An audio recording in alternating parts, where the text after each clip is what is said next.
This is the Tech Addicts Podcast. Get in.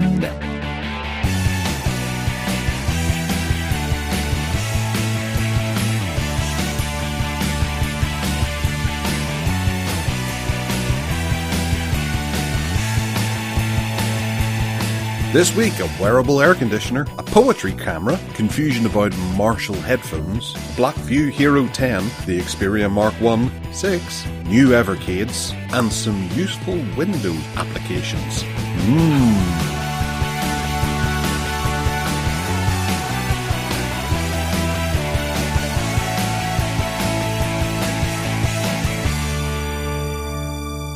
Good morning! We're back! It's me, Gareth, I'm back. More like whatever works every time. What an idiot. I'll admit it. And there's Ted. Ted, how are you doing, Ted? Good morning. My word, I'm just getting the Father Ted thing. I sound like Hardline O'Hanlon, and your name's Ted. How long have we been doing this? And I've only just realised that. Oh, dear. Well, Ted, I don't get it. They're far away, and this one is a toy.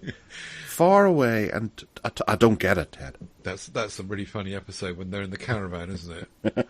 On their holidays. The perspective one. And they're in the wrong caravan, and the guy that comes in naked, and then he starts pursuing them. This is projector room fodder. That is, yes. And for those of you who don't know what we're talking about, it's Father Ted. Yeah. And Ted just had the money resting in his account, but resting for a long time. Yes, grief. My VHS tapes of Father Ted was just completely worn out. I knew the script inside out. It was amazing. Loved it.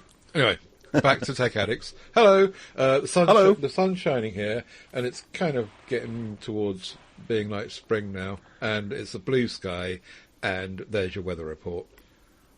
No, it's crap here. It's grey. I've got a funny feeling it's going to start raining in but a moment, which will gradually blow easterly toward Ted. And it'll ruin his day. Although in Ted's book, that will lighten the day up. He loves it when it's raining and people are pretty miserable. Except I've got to go out on my scooter later, so I'll get wet then. Well, just put a plastic bag on your head. You'll be fine. Talking about weather, on the last show we talked about turning your Kindle, I think, into a weather station. Do you remember? Or did we not talk about it on the show? We did. I was quite interested in you doing this. I'm purchasing a second-hand Amazon Fire tablet from somewhere. No, it's not a Fire tablet, it's a Kindle, yeah. So I had this old Kindle kicking about, which is a really, really basic one, and I thought I'd try it. So I followed the instructions to the letter, and sure enough, I put a picture in the recording notes there for you to see. I got it working. It is a bit of a fiddle. You've got to go to this URL in GitHub, and also it updates as long as it's connected to, if you leave the Wi-Fi on. So it's a good idea to leave it plugged into the power, because otherwise the power would just drain in the Kindle, because it needs to keep refreshing, and it just stays on. And yeah, you've got to jump through a couple of hoops.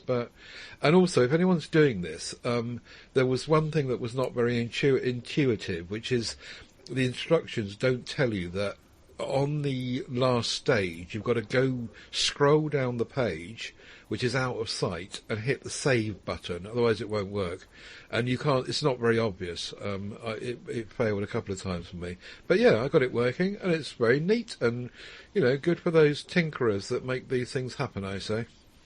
Yeah, it's a nice, novel little way to reuse old tech. Yeah. I'm actually on eBay at the moment to see if I could find a wee auction for a really cheap Kindle, but they seem to keep their value somewhat.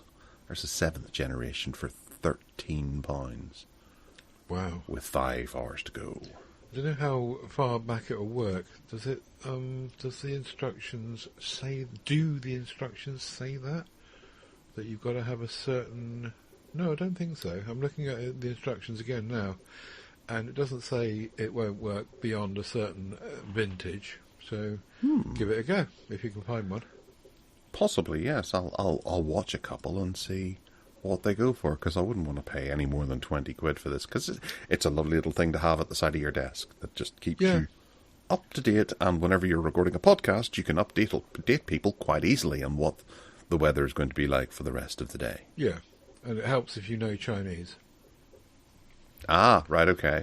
Well, when you go to put your location in, all the prompts are in Chinese, but it's pretty obvious what you're supposed to do. It's just that save button that's not obvious. I'm just noticing at the top of your screenshot there that there's Chinese writing beside Abergele. Even the A is overwritten a wee bit. Right? Okay. It's not perfect, but there you go. And have you checked to see what that Chinese writing actually means? Is it insulting you? Probably is. Piss off, you tosser. You cheap bastard. Right, okay. Well, yes, that's a nice home creation, home weather station, bit of tinkering that you've done there. I have done something similar, but in a very, very different kind of way.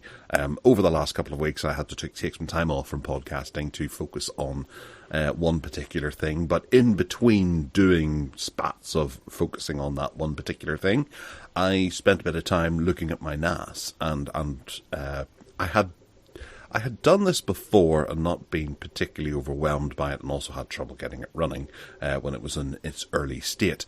However, now the app that you install on your NAS that provides a Google Photos-like environment called Immich, Immich, is now very much sort of near almost like a release candidate, if anything.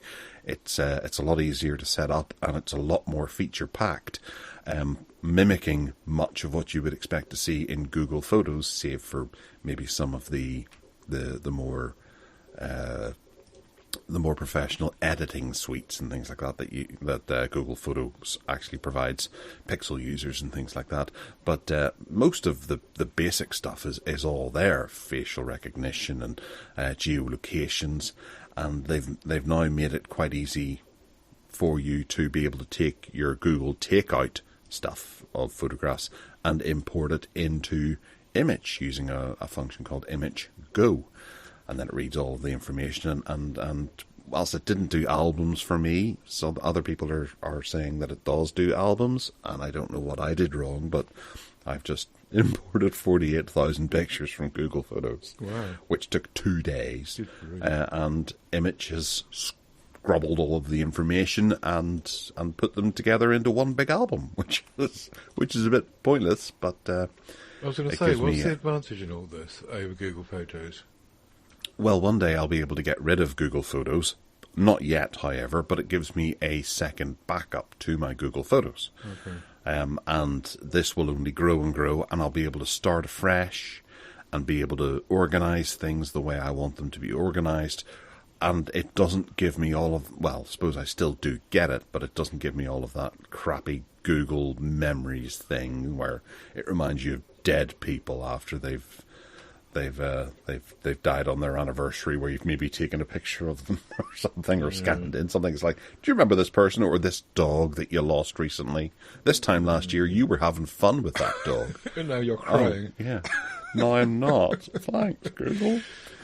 So what we're doing here is we're going from divergence through convergence and now back out to divergence, which we've spoken about before. We've talked about MP3 players and record players, and this is just another example, isn't it, of we've tried it, putting everything in eggs in one basket and using all these services, and now we're coming out the other end of it to separate things out and not rely on one organisation or whatever. Yes and no. Google Photos still has its uses in that, when you're out and about and you take pictures, it just automatically backs up and keeps it all up there. Right. And then every now and again, I'll just go in. I've hit a point. I've got a big image saying takeout done for last week, and I've put that in, so I'll be able to scroll down and then download and back up the photographs that come in afterwards all the way to that point. And just, move it across to Immich. Immich also does backup as well from the application, but I know exactly where I stand with what's been backed up and what's not. And I'm just hoping that Immich over time, because it's not a big corporation's product, people can suggest things, and the guys at Immich can put this into effect, like duplicate photo finders. I think Google Photos is a bit crap at that, and as a result, 48,000 photographs I exported. I had a quick look at some of them, and there's 12 copies of one particular image, which is not great. I just the way that you're saying it, I just realised what the title means, why it's Immich. The penny dropped. Of course, it's Image. yeah, it makes sense, doesn't it? Yeah. So if you have some sort of NAS, or even, I'd say this would probably even run quite well on a Raspberry Pi or something like that, with a bit of storage on it, you can have it all running in the background and just enjoy it. I love it. It's great. Good. Yeah. And there's an app for in the Play Store for it as well, to put on your phone. There is, yes, and it's your typical app. It took me a while to actually work out how to log into it, and for you to be able to use a reverse proxy and things like that to be able to access it outside of the house, which can be it's a talent, I think, doing that and doing it securely and safely, so that you're not opening up ports for people to be able to go and hack you and things like that. But that's the way it works, and it's all great. Does Plex do this? Does Plex? They do music, and they do, obviously, films and TV shows and whatever you've got on your local storage. But I don't know about images. They did do at one stage, but I remember there was the ability to be able to back up your photographs and things and videos from your phone. But I think they got out of the way of it. Right. Because I'd thought about... I have a huge poster archive, and I would love to be able to have all of my posters for a particular film alongside the film, so that Plex is kind of the one-stop shop, and you can go through and have a look at how different posters came out for that particular film. But there's no real way to be able to deploy that or implement that. Oh, yeah, and I'd looked into the image side of it things. says that you do. Plex has got this page called Photos and Videos. Share, reminisce, and give your blah, blah, blah. Open Plex. Now, I've clicked on Open Plex, and... no, there's no sign of it. So perhaps you're right. Perhaps it's outdated. Yeah. Yeah, I think they worked on it for a while, but just whenever it comes to 48,000 images, that's really difficult for you to start trying to categorize and play with. Yeah. For everyone, whenever it comes to movies, there's some ways that people like their movies to be displayed. And I know some people just don't like Plex. They much prefer Jellyfin, or they much prefer MB or something like that, or Kodi. So they tend to move toward that because they prefer that implementation. By the way, I've got a bone to pick with you about Plex. I went to another location. I was on Wi-Fi on my phone, and I wanted to look at something that was held on my server. And as I understood it, as a Plex Premium member, I should be able to remotely access what's on my computer. Now, my computer was on. The computer wasn't turned off back at base. So as far as I'm concerned, it should. If I ask to watch something at another location, and I'm on Wi-Fi, the two Wi-Fi should all talk to each other, and I should be able to stream it from my computer, which is switched on back at base, to my phone. That's how it's supposed to work, isn't it? Well, there is the option for remote access, yeah. Yeah, and I've got that, and it should be working, and it's not. So... you'll have to have a look at your settings, because obviously it's not working. Okay. Yeah. I just wondered if I'm misunderstanding it, but you're saying it should work, yeah. Yes. Okay. It's very important, especially if you're away or something like that, and you've run out of TV shows, to be able to synchronize your TV shows so that you can get back again without being bored. Well, yes. Imagine that. As long as you leave your you leave your computer on back at base. And as long as... well, or you could just buy yourself a NAS and just leave it on all the time, and then you can turn your computer on as you like. Yeah, but what if there's a power cut? Ultimately, you need the thing to turn itself back on as well, don't you? Well, you can do that with a NAS as well. Okay. Yes. And you can get yourself a what are they called? UPS. I forgot what it stands for. It's off the top of my head. Oh yeah, the power control thingy. Yeah. Yeah, which has a battery backup, and it can gently close down your computer if it does, and then turn it. Well, I don't know that it might be able to turn it back on again. I know with a NAS it can, but I think with Windows 11 with their TPM crap, which was another battle I had during the week as well. I updated the BIOS of my motherboard, and Windows decided, nope, we're not activated to your computer anymore. It's like, I haven't changed my hardware. I've changed some of the, I suppose, software that's running on the hardware. Why have you removed my activation? So I had to ring them, or get them to ring me, and then ring them whenever they didn't ring me, and get it activated manually because I updated the BIOS on my motherboard. Ooh, I was angry. Oh dear.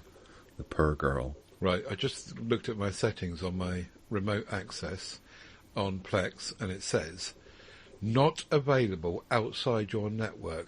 Your server is signed into Plex, but it's not reachable from outside your network. So you'll have to turn on the port.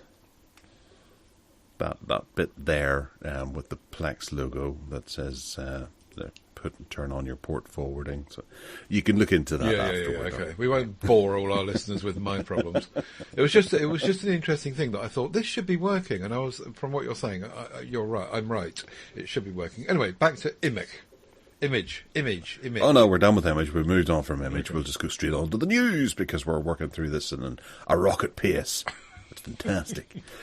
So, Ted, do you remember whenever you first got your first mobile phone? What age were you? 30. No, it was 1992, and I was 29.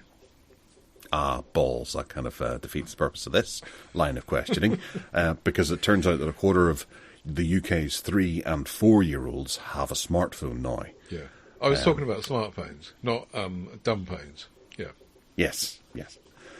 Which kind of defeats the purpose. So we're neither of us can really identify with this, but yes, I fully agree with this. There's a large amount of kids who are under 13 who have smartphones, and I've noticed this as well. I have friends who have given their kids who are of this age smartphones, and they seem to be using them, which I think is unbelievable. I have an 11-year-old who's turning 12 in October. He does have access to a phone, but he never uses it. He uses it whenever he goes out for the day to be able to phone us and let us know if there's any problems. If he wants to, most of the time he forgets it. But he's never really displayed much of an interest in having a phone because he's too busy playing with toys and things like that and having fun as a child. Yeah. So, yeah, I don't know how this can possibly happen. Perhaps the kids see the parents using the phone far too much. And decide they want to do that too. And then they're glued to it. So a quarter, 25% of UK's 3 and 4-year-olds own a smartphone, which is a huge number, really. I don't know how many people that relates to, but a quarter of that age group is just presumably sitting, unlike your son, glued to their screens. I don't know. Well, it could also be where the parents look at their phone and think, hang on, I'm upgrading. I don't particularly want to get rid of that phone because there's nothing wrong with it. I do want it to be used, so they end up giving it to their child at an earlier right age. Because I know I've thought that as well, and my son currently uses a Huawei that was perfectly good and usable, but it is entirely, it's got Google Family installed on it, so you can't really do too much with it. No. But yeah, I think this is it's pretty worrying that a 3 and 4-year-old are using a smartphone and becoming addicted to them. Incidentally, I just wanted to clarify what I said just now. 1992, I got my first mobile phone, not tethered to anything. I think it was 1991 that I got my first car phone, and that was tethered to the phone. And then the first smartphone I got was probably in about 1994 or 5, something like that. So, 1992 was my first actual pocket mobile phone. Yeah. I remember would have been what, 1995. I was learning to drive, or I just learned to drive. No, it would have been after that, 1997 maybe. And I got into an accident up in the hills near where I live, where a girl crashed into me. I didn't crash into her; she crashed into me. And my father arrived because I'd called him to tell him that this had happened. And he came up and he was there, and the girl was all worried and going, I don't know what to do. And she said she needed to get through to her parents. And my dad turned around and goes, oh, I've got a phone in my car. Would you like to phone from my car? She was like, what? No thanks. I've got a phone in my pocket here. Yeah. And he was all chuffed because he had a phone in his car. And that was I can 7 years too late. I can really understand that, though, because I was so chuffed with my phone in my car. It felt like I was, an aircraft pilot or something. And it was all like, it was a real buzz. I just loved it until it got broken into and someone wrenched it out and nicked it. Wow, yeah. But I'm going back to my dates again because I've got this all wrong. The smartphone wasn't until much later than that, because we went through all the Nokia dumb phones first. So I think I'm 10 years out. I've lost track. But the point of the question was that you weren't 3 or 4 when you first got it. But I thought I would try and clarify it, because we'll have letters. They'll say, you couldn't have had a smartphone in 1993. But when you were 3, I suppose even the rotary phone wasn't invented, was it? Yes. I had my first carrier pigeon when I was 3, When I was 3, it was 1966. Back of the net. Gosh. 1966. Yeah. It's famous for one reason, isn't it? Back of the net. Yes. All right, well, moving on into, Hardline for the hardware, we're going to go to Sony's wearable air conditioning unit, which I've seen a few of these before. I remember actually talking about one of these on TalkSport when it first came along, and getting emails from various players in various teams because they wanted to sit at the side of the pitch with one of these on. Right. So they would be cool in the hot weather, I suppose. And I remember sitting in work, because I don't know very much about football, and saying to the person beside me that such and such had just messaged me, and they were like, "What, from Portsmouth?" I'm like, yeah, I think so. Yeah, he wants to know where you can buy one of these. He's like, seriously, the centre forward from Portsmouth. I'm like, sure, yeah, I guess so. But yes, this was a new wearable air conditioner. That's the first step towards a still suit, they say. So, Ted, what exactly is this? It's a thing that you stick round your neck, and then down the back of your kind of neck, this thing goes inside your clothing, and then it's got a sensor that you also have on the outside of your clothing somewhere else, which takes environmental measurements, and this thing either pumps out cold air or hot air, depending on what all those sensors tell it to do. It's got a 17-hour battery runtime, apparently, but that's got to depend on what it's doing, I'm sure. And it acclimatizes the inside of the top half of your body, I guess. Well, unless you've got a jumpsuit on, then it might go down to your gonads. But it looks like it's for your. What side of your body are your gonads on, by the way? In the middle. Anyway. Because this goes down your spine? It does, yeah. It goes down your spine and round the back. But my point is, though, that it's going to acclimatise your torso, your top, your shirt, your jumper. It's not going to do your whole body. And it makes you, acclimatises your body to that temperature. And believe it or not, this has been around for apparently in Japan for a while from Sony, but it's never been made available anywhere else in the world except from May the 15th in the UK. Nowhere else, just the UK. And, unbelievably, it's only 139 quid. I was really surprised at how... I mean, it might be crap and doesn't work, in which case 139 quid's a lot of money, I suppose. But... Well, because it's been going for so long, and I've known of this for at least 5 years now. It's got to be quite good for them to actually go, right, we're going to go international with this. Yeah, 2019 they're saying that it launched in Japan, but that's just this one. That's just this Sony one. There might be others before that, of course. Mm-hmm, mm-hmm. Well, I do remember it being Sony that was doing the one I discussed before, but for this, maybe people were going over there, or they were noticing that they were exporting quite a bit to various countries from their website, perhaps, or getting at least requests to export. It's enough from the UK, by the sounds of it. Yeah, I think these are a good sounding idea. I would quite like one of these, just for the little things, like if you're driving or something like that, it might give you a wee bit more comfort if you don't have a nicely heated or cooled seats or something. Some cars don't, I believe. Presumably it's got a USB-C rechargeable port on it, I would hope. It does, yes. I hope it's not a proprietary bloomin' thing. And it works through your phone, but it also has a little remote control as well.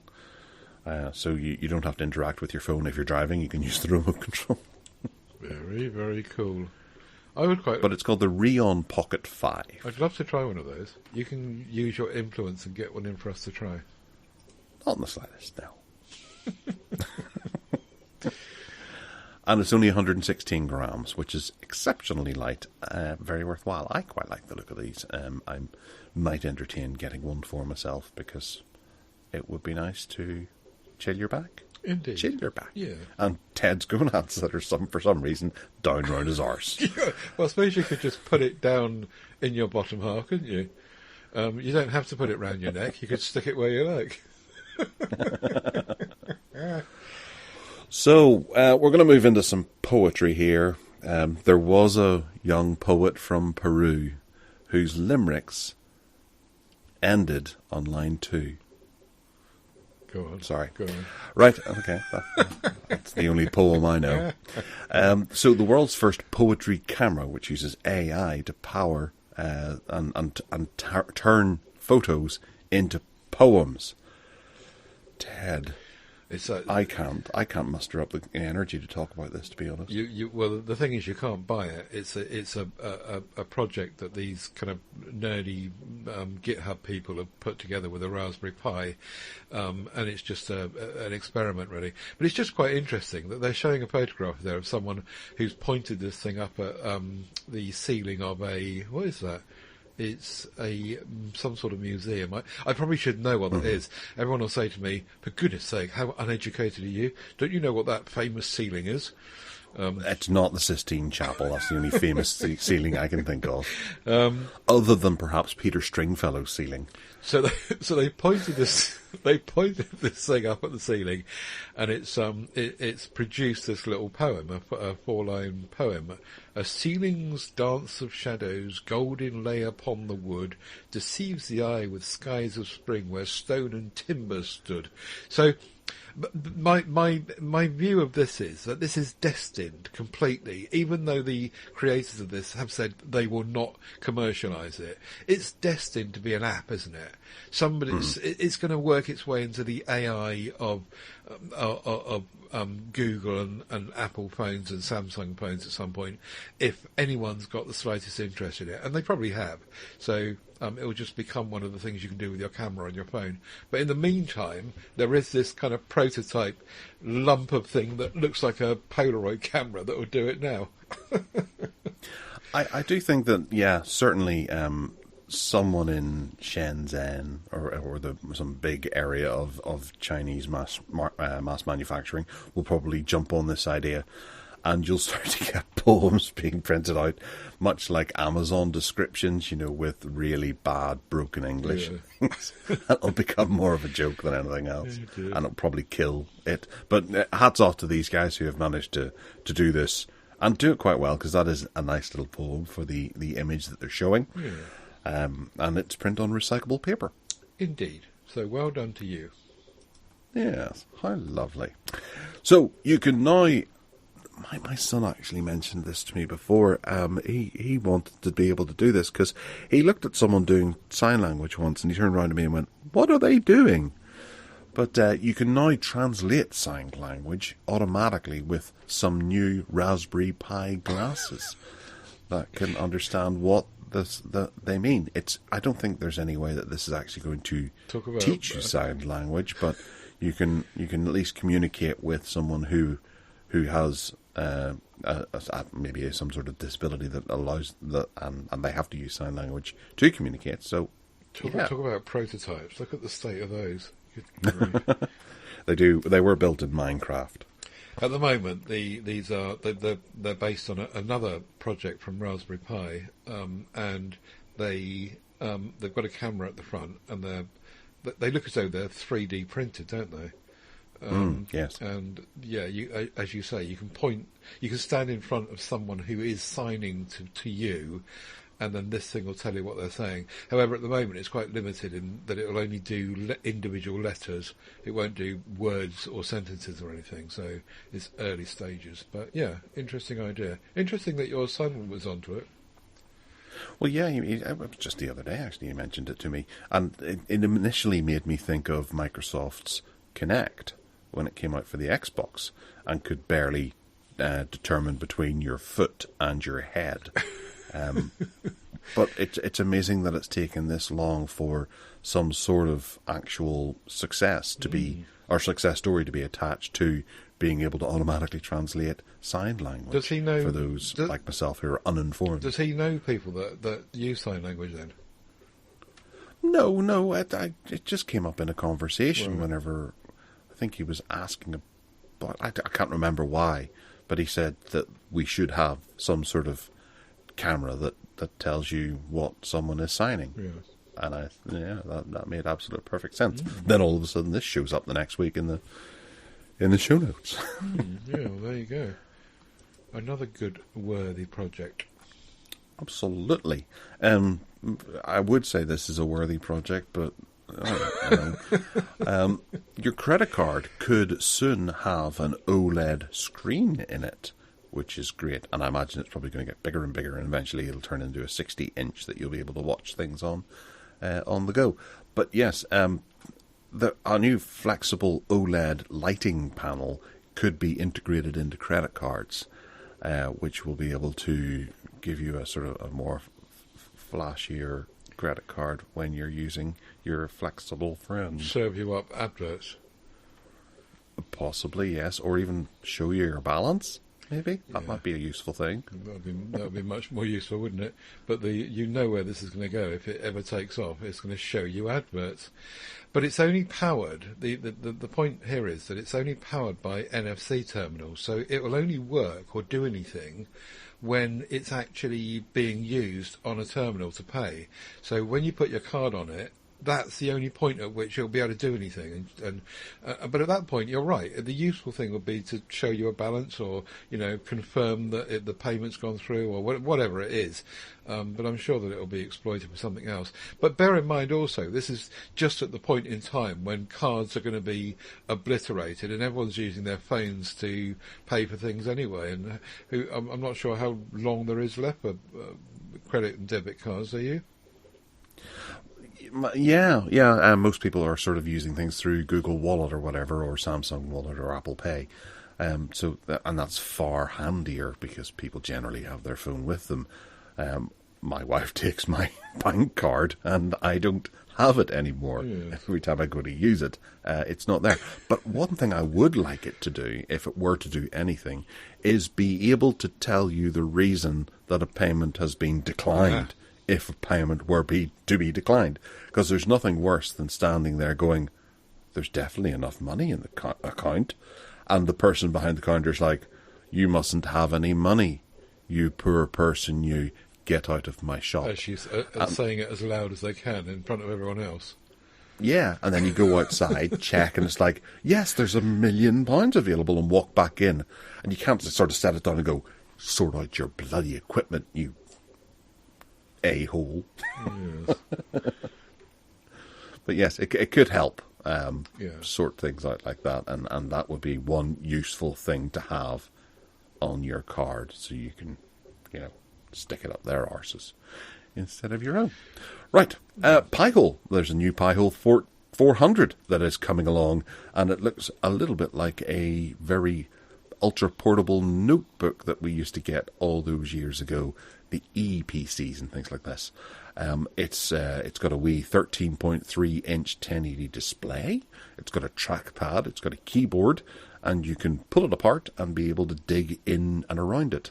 The Raspberry Pi 400 has a 1.8 gigahertz quad-core ARM processor with 4 gigabytes of RAM inside it, and a 16 gigabyte SD card memory card slot, which should be quite nice. I think it probably comes with the SD card. Actually, that's why they've said the amount. Yeah, that would make sense. There's a 3.5mm headphone jack connection, and you kind of wonder, what would be the real point in this? I know there's the Raspberry Pi 400 that is just a keyboard. That's it, isn't it? That's what this is. This Pi Dock 400 lets you take the Raspberry Pi 400 and stick it in the hole in it, the keyboard, and then like a Next Dock Touch even. This thing, it turns that bit of kit into a laptop. Yeah. But I don't quite understand the use case for that. I do like the idea of, well, obviously you have a Raspberry Pi somewhere, and it probably doesn't have a screen, keyboard or mouse connected to it, and it's a bit of a faff to go and connect to it. Say it's under the telephone table or something, you're using it as a Pi-hole, and you might not be able to SSH into it to be able to tinker around with it. So sometimes, from time to time, you have to go and hook it up to something else to be able to see what's happening on it, or to deploy something on a Pi-hole, where someone is actually using a Raspberry Pi as their main computer, or at least a portable computer. They may be better off just going with a Chromebook or whatever, because this just seems like a whole lot of hardware for such a bizarre device. I don't know that a lot of people are going to use this. I'm probably wrong, and people will correct me and go, "Oh no, I use it for this, and this." Yeah, but if you already had a Raspberry Pi 400, then you are much more likely to say, "Wow, I can just put my Raspberry Pi 400 into this and turn it into." I don't have to worry about plugging in a mouse, or plugging in a monitor, or or a trackpad. It's just all there. Incidentally, one of the downsides of this is it hasn't got unlike the Next Dock, it hasn't got a battery built in. So all the time you're using it, you've got to power the Pi Dock with a cable. But that's an aside, I suppose. But yeah, if I already had a Pi 400, I'd be all over this, and I definitely want one.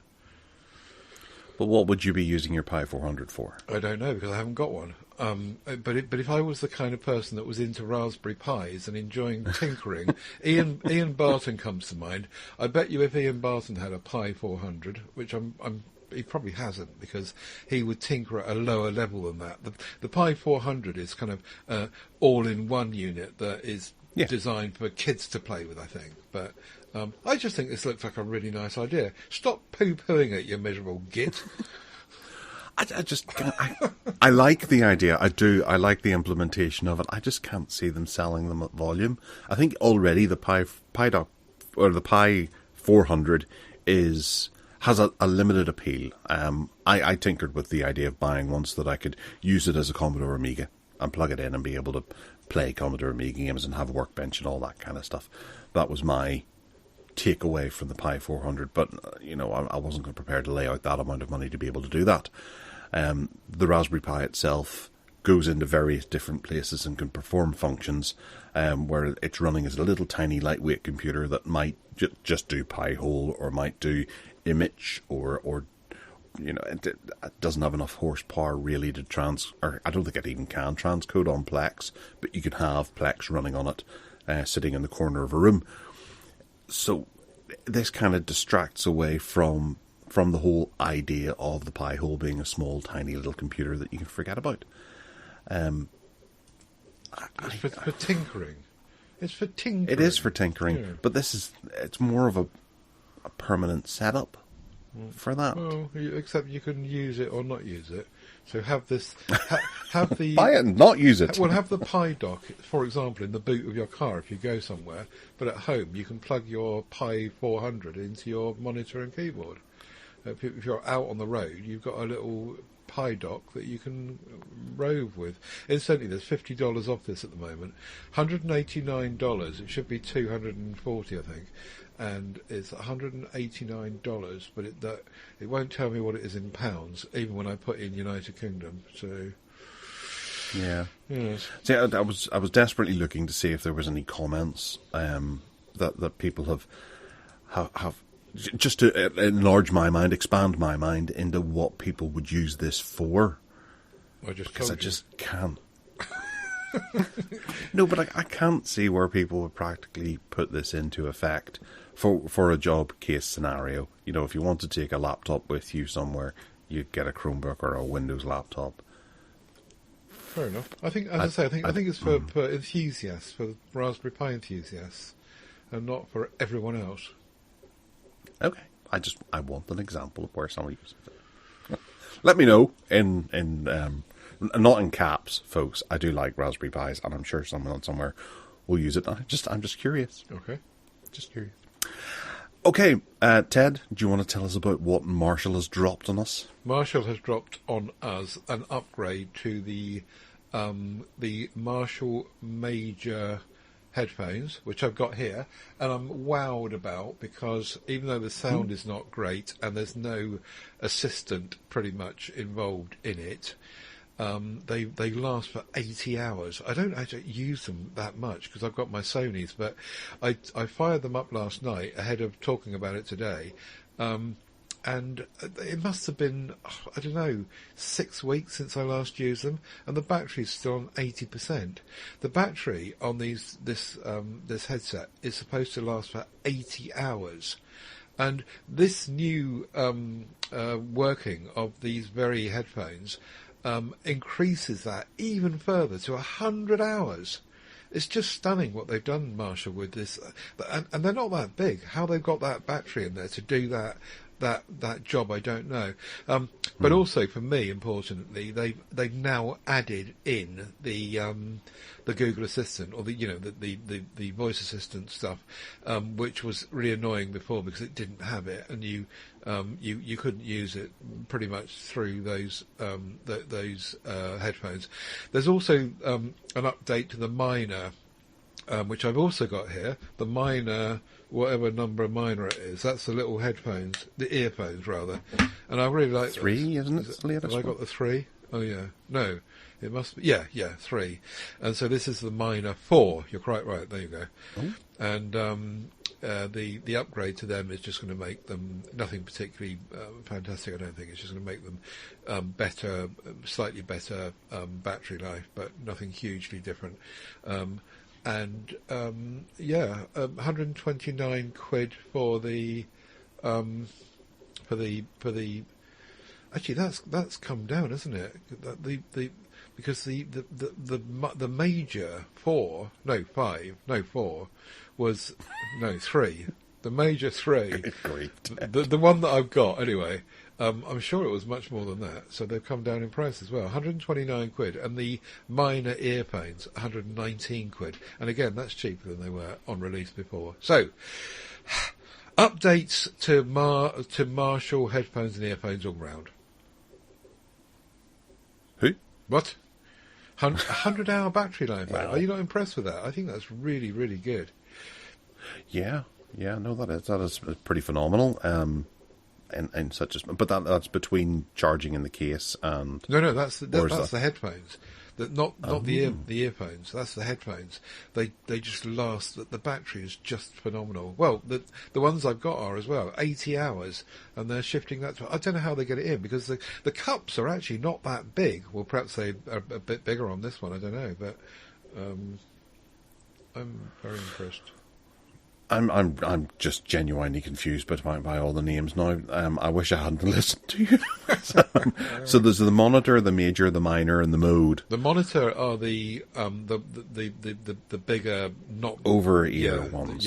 The majors are the ones that we're talking about here. They're on ear ones. On ear ones, Bluetooth and wired if you want, and the minors are the earphones, not the headphones. And then the majors are the majors are a different thing altogether. They're not Bluetooth. Well, actually, I think they did bring out a major Bluetooth. No, and there's the motive and the mode. Enough of this. We know what we're talking about. Yeah, grand. We certainly do. Did you say motive? There's the motive. Yeah. What's the motive? I'll click on it and see. Marshall Motive 2. What's that then? Which are true wireless active noise cancelling Bluetooth headphones, earbuds. Oh, they're the buds. Okay, yeah. I ignore the buds. Can't stand them. But yeah, yeah. So they're not in the minors. No, the minors are the ones that I've got here, which are they're a bit like they're earbuds.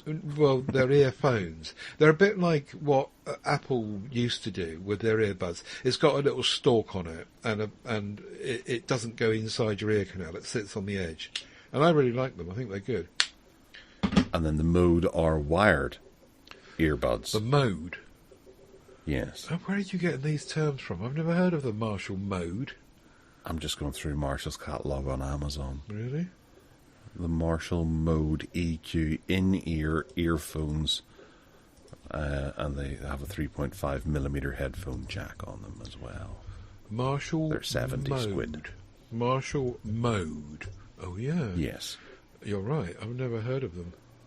There's a set that you don't have. Oh, Quick, no, hang on a minute. Purchase them. I have got a set of these, because I'll tell you what. I'll tell you why I've got them when I never use them. Is because they came with my Marshall London phone. And because they're stuff in your ear canal ones, I never touched them. But the Motif 2 are Bluetooth standalone ones. They're not wired.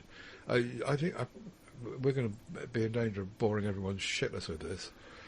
Yeah, I think that's already passed. I'm just I'm trying to entertain them now by showing how ludicrous this all is. Right. Okay.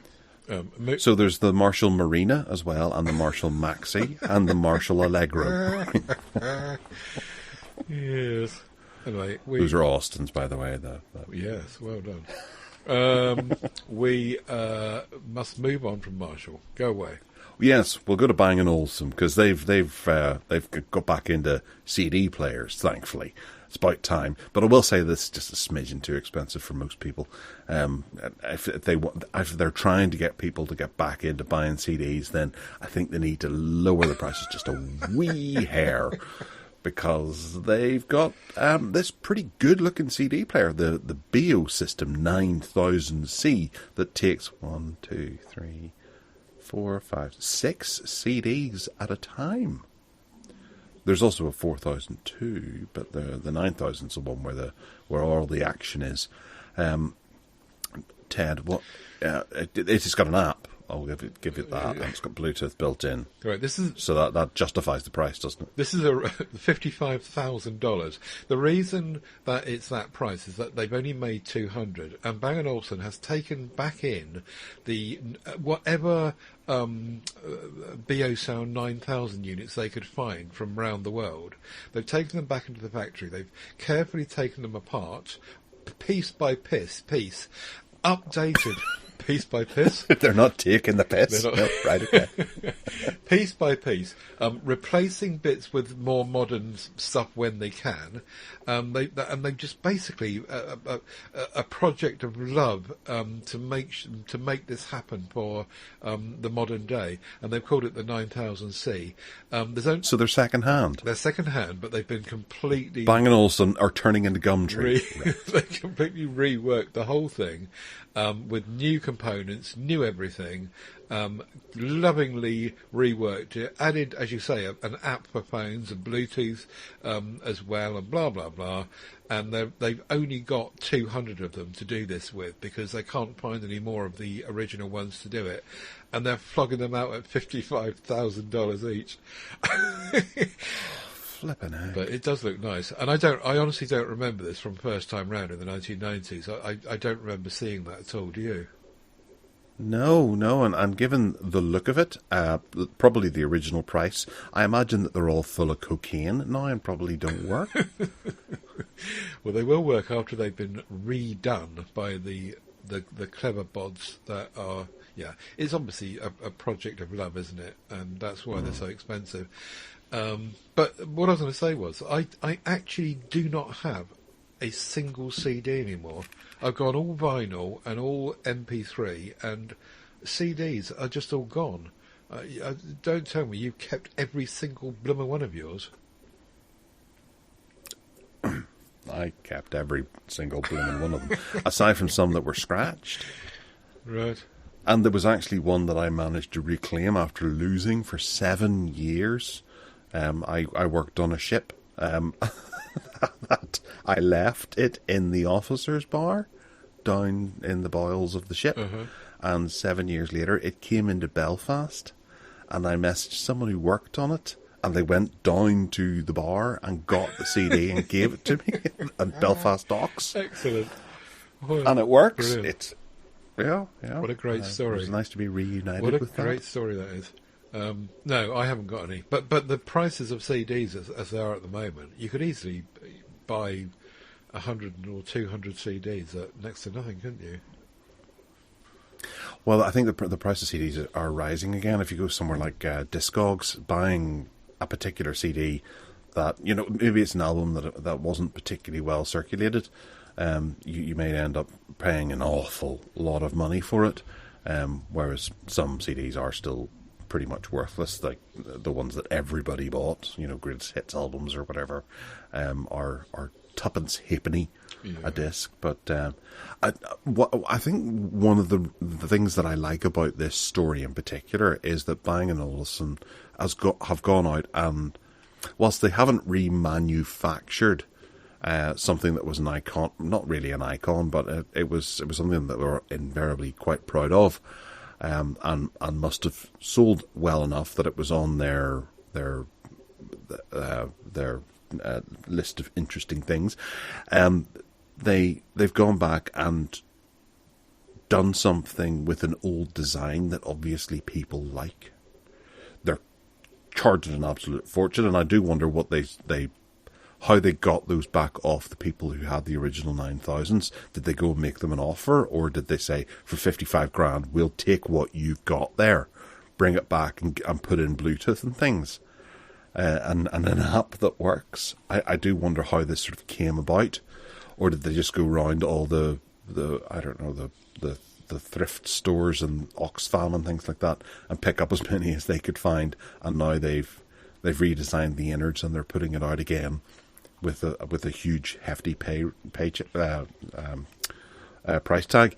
Imagine if Palm did that, and Palm decided, right, we're going to take the Trio 650 and we're going to buy it back off you for £20 off eBay or something, and then they put it back out again running Android 14 with Bluetooth, Wi-Fi 6 and all that kind of stuff built into it. You're taking a design that people liked and do it again. Yeah. It's the DeLorean of CD players. Yeah, I guess so. You might be a bit pissed off if you've been duped in the process. But then, the work they're putting into it, I've just been looking up the price of CDs on Amazon, and they vary a huge amount. But you're right. If you want a bog standard kind of not special CD, they can be £2 and £3. But they can also, if it's something special, could be £25 still. So no doubt that if your collection of DVDs and Blu-rays is anything to go by, I guess you'd only be interested in the special ones, wouldn't you? Yeah. Well, I'm doing a wee bit of Googling now, just at the original Biosound 9000, and you can buy them. Obviously... on eBay? Well, yeah, there's various different Need Dream Audio, or Quality Dream Audio are currently selling a BO 9000 Mark 1 for £999. Right. So I don't know why Bang & Olufsen aren't buying that bringing it back in, selling it for 55,000. Yes. They missed a trick. Bit of a markup. Yeah, so maybe I could buy that and then email Bang Olufsen and say, what are you giving us for these if you're selling it for 55 times this price? You can have it for 25 grand, then you make 25 and so do I. Yeah. Although there's one for 8,000, but that comes with the speakers. Because they haven't mentioned the speakers here. Yeah, they have. The £55,000 includes speakers. And it includes something else as well. What was it? If you go down the bottom there somewhere, it says that it... I read this earlier. Where is it? It says it includes...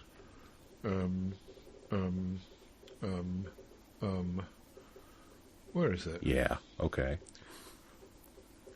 I can't find it now. But believe me, all right. I read it. Well, yes, the one that I'm looking here for £1,000 doesn't have the speakers included, so obviously the speakers must be worth £54,000. It also comes with a pair. The $55,000 also includes a pair of BioLab 28 speakers and 6 carefully selected CDs.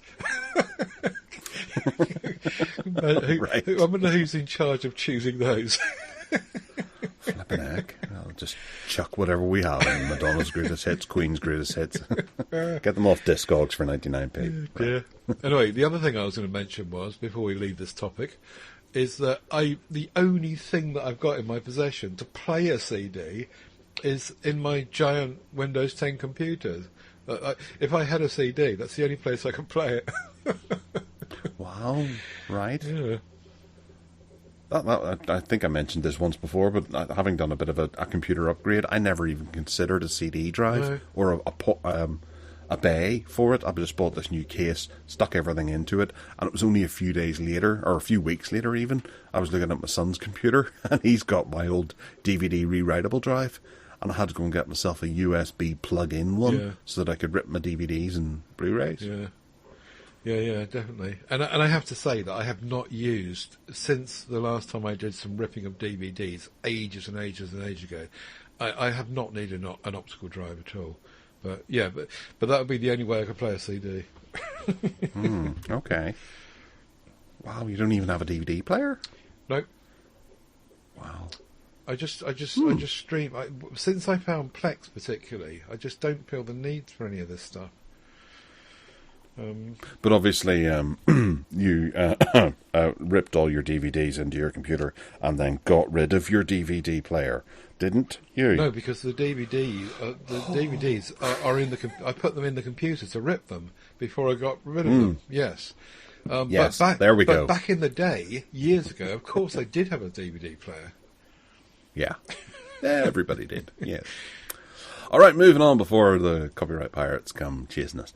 I'll let you handle this one because you've got a smartwatch. This is the news that some clever bod using APKs and ADBs and modding to whatever degree has found a way of making BP, blood pressure, and ECG stuff work on non-Galaxy phones.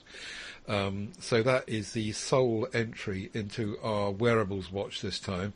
And yeah, if you really want to fiddle about and get your... At the moment, I've got a Galaxy Watch, and I can only do BP and ECG on the on a Galaxy phone. It won't work on any other Android phone or any other phone in existence, and they found a way of making this happen by fiddling around in the background. Probably the same person would do this. It's got a Pi dock and a Pi 400. But yeah, it can work. And I also found out that this week that the next generation of, we mentioned this on PSE last night, the next generation of Samsung watches, it looks like they're going to be including blood sugar, blood glucose on the fly. I have no idea how they're going to do that without piercing the skin and taking blood, but it looks like they're going to do it. Samsung are really moving ahead with this whole health thing and the watches and how clever they are, and they're they're the boys to catch. Yeah, okay. Pretty cool. Right, moving into the phone zone, because I'm quite excited to talk about this first one here, because I think it looks like a bit of a revelation. This is a new phone that's coming along that's targeted more for audio files. This is the Moondrop MIAD AI, or something. I've lost the title now. Moondrop MIAD, something or other. Moondrop MIAD 01. 01, sorry, not AI. Well, Moondrop have revealed that this device is going to feature a conventional 3.5mm headphone jack alongside a 4.4mm audio jack, which is quite different, isn't it? That offers, a balanced output that helps high impedance headphones, which is going to be rather nice. It's got two separate headphone jacks with a DAP. Wait, DAC, a DAC. No, DAP. DAP. What's a DAP? I don't know. I'm just noticing that now. Actually, I did initially read over that and go, right, it's a DAP. So it's a decked out DAP with calling and dual audio ports. Dual audio ports. Well, they're not sure that it has got dual ports, because one of the points they're making is that it might not have that. It might be one with an adapter. Oh, right, okay. No, I when I read this earlier, I got the point that there was two ports on the top of it. However, the company doesn't say if the phone will feature two separate headphone jacks like a DAP, or will just have the larger 4.4 one with a 3.5mm adapter included in the box. Ah, I see that now. Yeah. Right, okay. It looks gorgeous, I have to say. I really do fancy this. It's got kind of a bit like the original Pixel whenever it came out. It's got a sort of bulbous bit at the back, which is a protruding camera array, but obviously that has all of the audio specifics built into it as well, including the digital audio players, dual or DAPs, not dual. Digital audio player. Oh dear. That's what you get for scan reading something in the morning and thinking you've taken it all in and you know what you're talking about, but you don't. That's the way of it. Yes. But, yeah. No, this is a good looking device. It is. One person that had hands-on with this a while back, we discovered, said that the speakers on it are a bit shite. And that immediately lost interest for me and Steve Litchfield on PSC. But yeah, it's all about the plugging stuff into it, a bit like the Marshall London was. It's all about audio through high-performing earplugs and earphones and all sorts of stuff like that. And it sounds like it's going to be just amazing and like nothing that's come before it, really. So, yeah. Any price? No, but I will tell you that it's got two audio ports on the top of it. It has. Mm-hmm. Well, these people at Android Police don't seem to know that.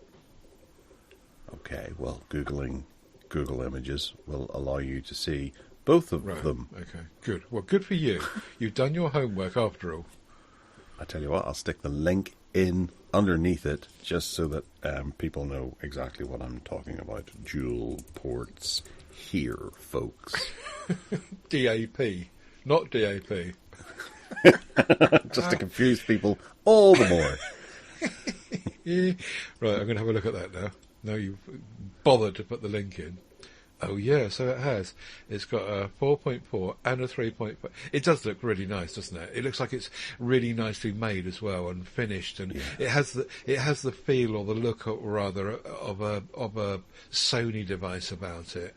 Yeah, that looks gorgeous. And even if the speakers are shite, I don't care. I want one. But then who listens to music on their speakers from their phone? You can take a call. Yes, it does voice. Oh, look. Certainly. It's only $399. What? Well, yes, going through the specs. Hang on a second. No, it can't be that much because these specs are much higher. It's got a 6.7 curved AMOLED display with 120 Hz refresh rate, a MediaTek Dimensity 7050 processor, 12 gigs of DDR4 RAM, 256 gigabytes of storage, dual rear camera, which is 64 megapixel main plus 8 megapixel wide, 32 megapixel selfie camera, micro SD card slot, and 5,000 milliamp hour battery. $399 US. Wow. Oh, there's no GMS. It's a Far East only thing. So there's no Google services. It's a China thing only. Cheap as that it could be might good. be. Getting rid of Google might be quite good. I don't think so. Well, you've got Immich to be able to take your Google photos instead. Yes. Oh no, but you need the app. You can't get the app on it. Well, you might be able to through a Chinese app store, I suppose. But yeah, you can sideload stuff. I know. There are ways around it, but that's kind of spoiled the party for me. Tuh. Right, okay. Well, we'll move on then before we dig ourselves a deeper hole. Next up is Easy Call integration into Chromebooks. This sounds like it should be down in the old Google Gallows Chrome Corner section, more so than here. Well, perhaps we should move it then. Given that Chromebooks are so fucking brilliant at synchronizing with your phone. The only news here is that with the hub in Chromebooks, they're going to be integrating being able to make phone calls in the same way as you can with a Windows computer and Phone Link, Microsoft Phone Link, which will allow you to piggyback the PC's speaker and the microphone, and it will let you make phone calls on a Chromebook. Currently, that's not available via the phone hub software in the dock. In the shelf, and they're going to make it available. So that's good. They're catching up with Phone Link. That was all. Oh, fantastic! Only 2 years afterwards, and the rest. Nice one, Google. Yes. Yeah, right, okay. That's why you left it out of the Chrome Corner, because it's not terribly positive, but and it highlights the failures of Google. Are you suggesting that we only have positive things in Chrome Corner? Well, it's the cool stuff is down there, isn't it? Okay. Yeah.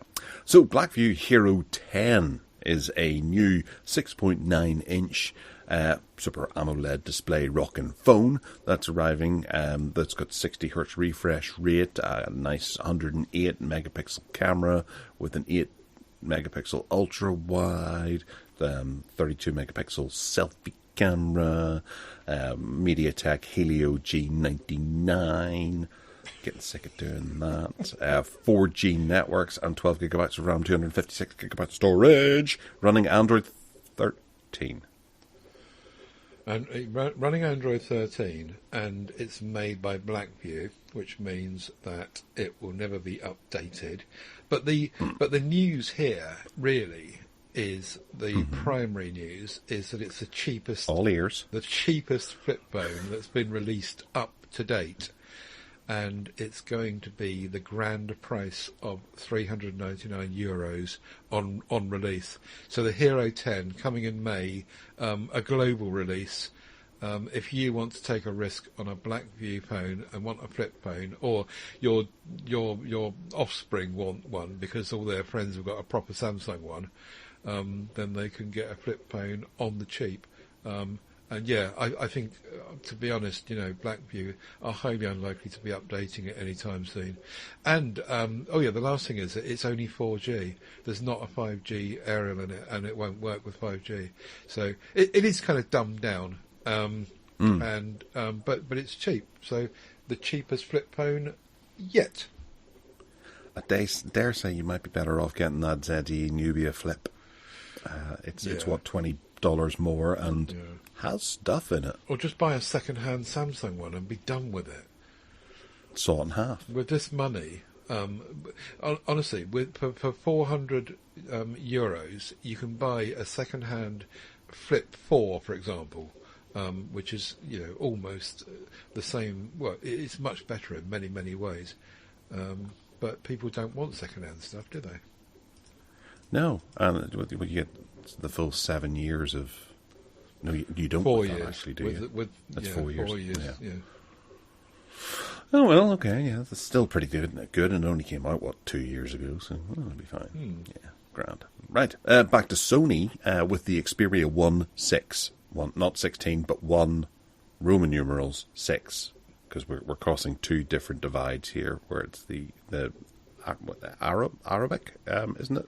Is the 1 number, and then 6 is the Roman numeral. I think it's officially it's Mark 6, isn't it? Okay. Don't they normally put a MK in front of it?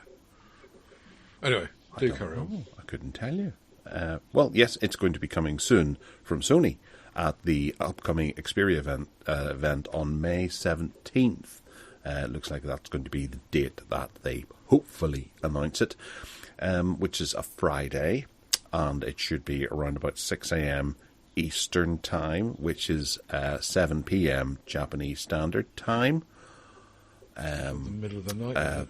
There's going to be maybe about 100 people there who have Sony, my Sony IDs, and they're able to attend the event. That is on May 17th. At those times, well done. That I announced. Well done. Just for recently. Finding 4 ways to say the same thing. Well, yeah, because there's not much else I can tell you about the event other than when it is, yes. Where it is. Oh, I can tell you where it is. It's not here. It's at the event. The event hosting area. I think it's in Japan. Do you? The news, the heavily rumoured news, though, is that it's going to be they're going to do something with the 21:9 aspect ratio.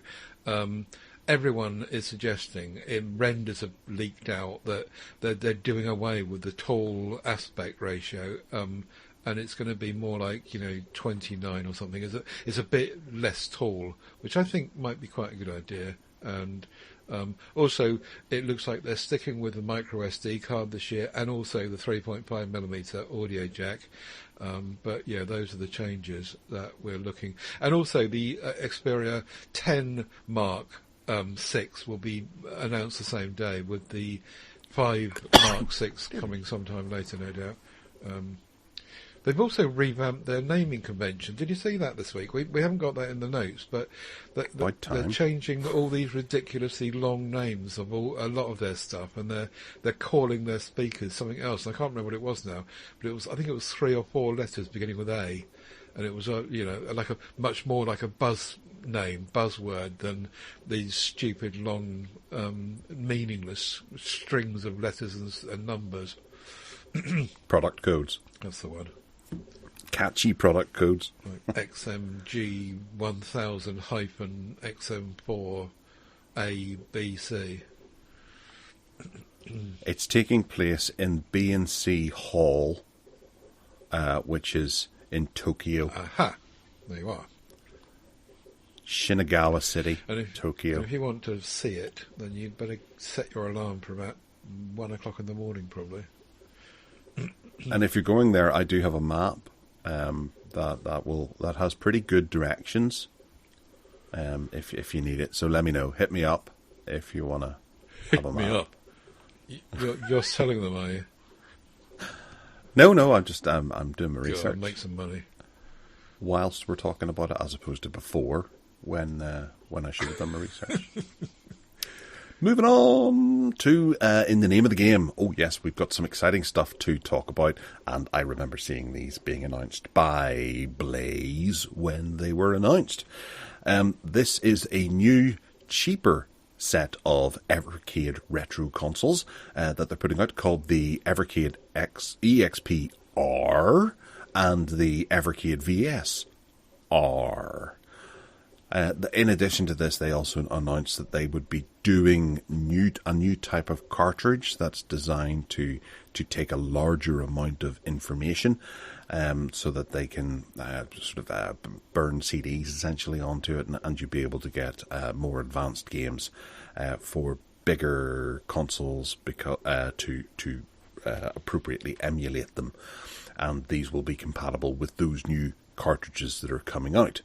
The difference between the Evercade VS-R and the Evercade XP-R to the previous ones is that they don't have some of the built-in games that they did have when they were originally put out, and also they're missing bollocks. I did see it here earlier. It might not actually be in this particular... This is a different website that Ted's connected to. The mini HDMI.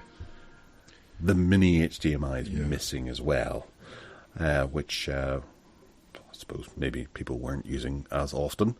But it's just another example of, they're sort of streamlining the hardware and having something new and more affordable to buy. Perhaps people aren't picking these up as much because they're just a wee bit more expensive. And in today's economy, people are doing away with buying luxuries like these. They also announced the Tomb Raider collection as well, which has the 3 original games, not the ones that were remastered that came out in the PlayStation 5 and Xbox and things like that. This is more of a traditional approach. Those 3 games being playable on the both types of Evercade console now. So if you love those games, then you can get them in their new cartridge. It's all very exciting, Ted. Would you be interested in these?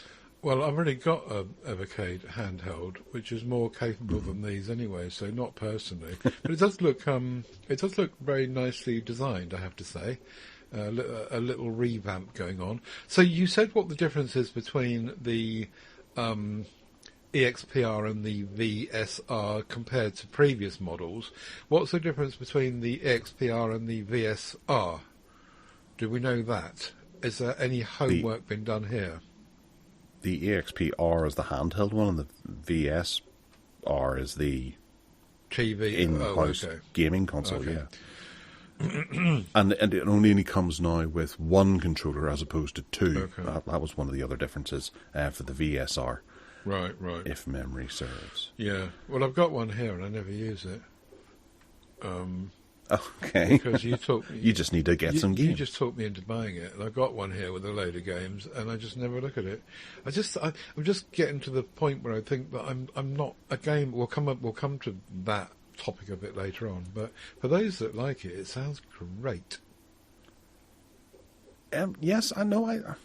I think it might just put a few extra copies of games or a few extra hardware units into people's hands, and I'm really pleased that Blaze have managed to not just be a fad that came along for 1 year or whatever, or one Christmas, and then people maybe like idiots like me bought it and then it just disappeared off and was dead the next year. They're continually growing, and they're continuing to put out decent cartridges that people actually want to buy, and they are incentivizing it by you have a beautiful library of cartridges as well, where they keep the same design, flavors and things, and you can see where the generational gaps come along, but it's not sort of moving from Nintendo to Super Nintendo, where the boxes change and the cartridges change, and Nintendo had absolutely no desire to sort of hook into their legacy before that. They're not getting rid of what happened before and moving on to something new. It's just that way that they keep it all nicely compacted together. Whilst I was burbling there, I was looking up the prices. The EXPR is now £99.99. That's grand. It's got no games included, so you have to buy a cartridge to be able to play it on the go, whereas the old EXP had a number of games included, but it had the mini HDMI. The VSR is now £90, $89.99, which is terrific. I think that's obviously it's only got 1 controller with it now as opposed to 2, so you're not going to be going straight in for, if you pick one of these up, you're not going to be running home with your mate and having a gaming session. That was when I first got mine. I had it ripped open and installed. My son and I were bashing away at some of the games, and he was very unimpressed by some of these older games. But it's still half the fun. I've got a friend who he and I both play some of the Atari games together, and with Duke Nukem and things. There's so much fun to be had with these, and it really just brings down the price to a decent level that people can just experiment, pick it up. You buy if you're a Duke Nukem fan, buying the EXPR at $99.99 plus a copy, or there's Yeah, there's 2 different Duke Nukem cartridges.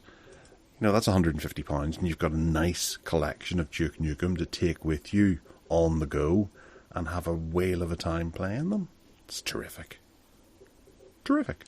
Yeah, and they've said, I was just looking at my original one that I've got here, and you can see how they've evolved the design to make it more attractive. It's much, much nicer to look at now. Even the generation before this one was nicer, and this one in that black colour just looks, it's just much more polished, isn't it?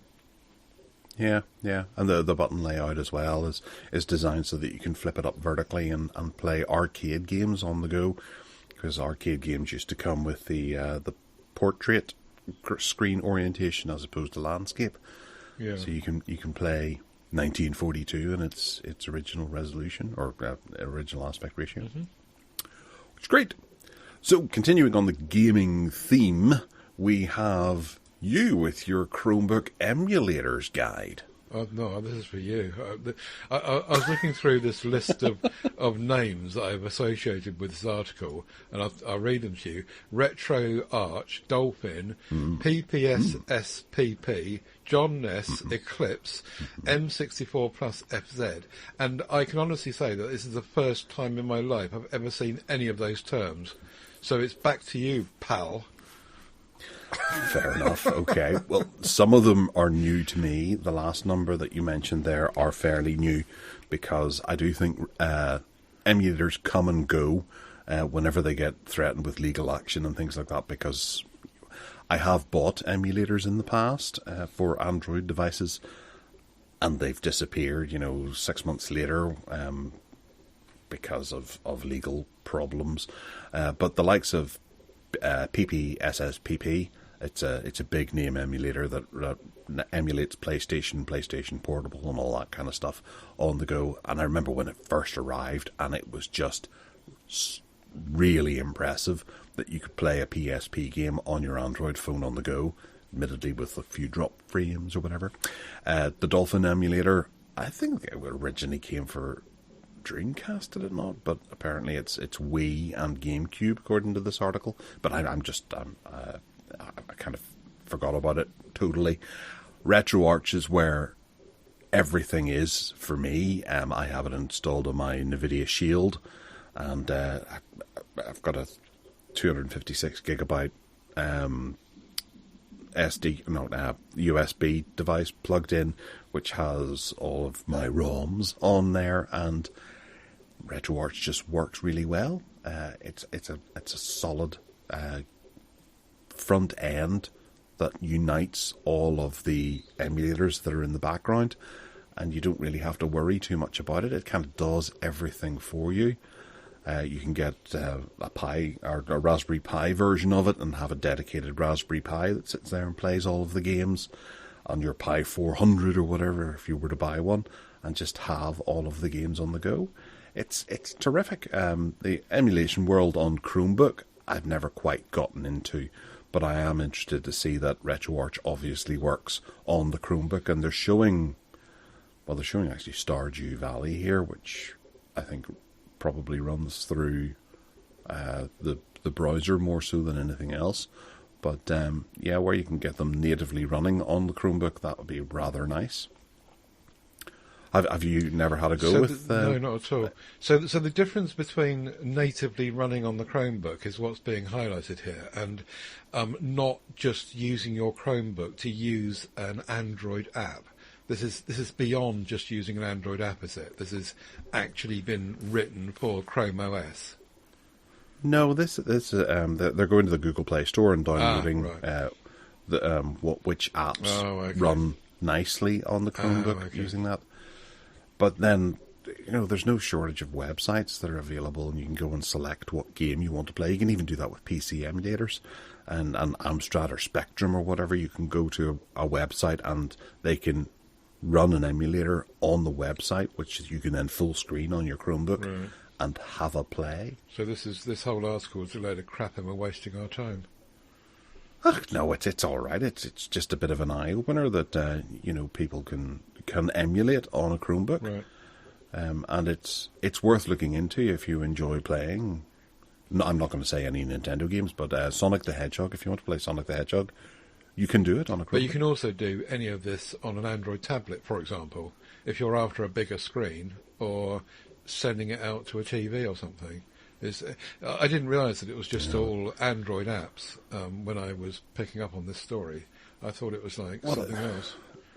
That's the best way to do it, really, to be honest. And if the emulator developers were to focus on that one app, then getting it to run in different environments is just a bonus. Okay.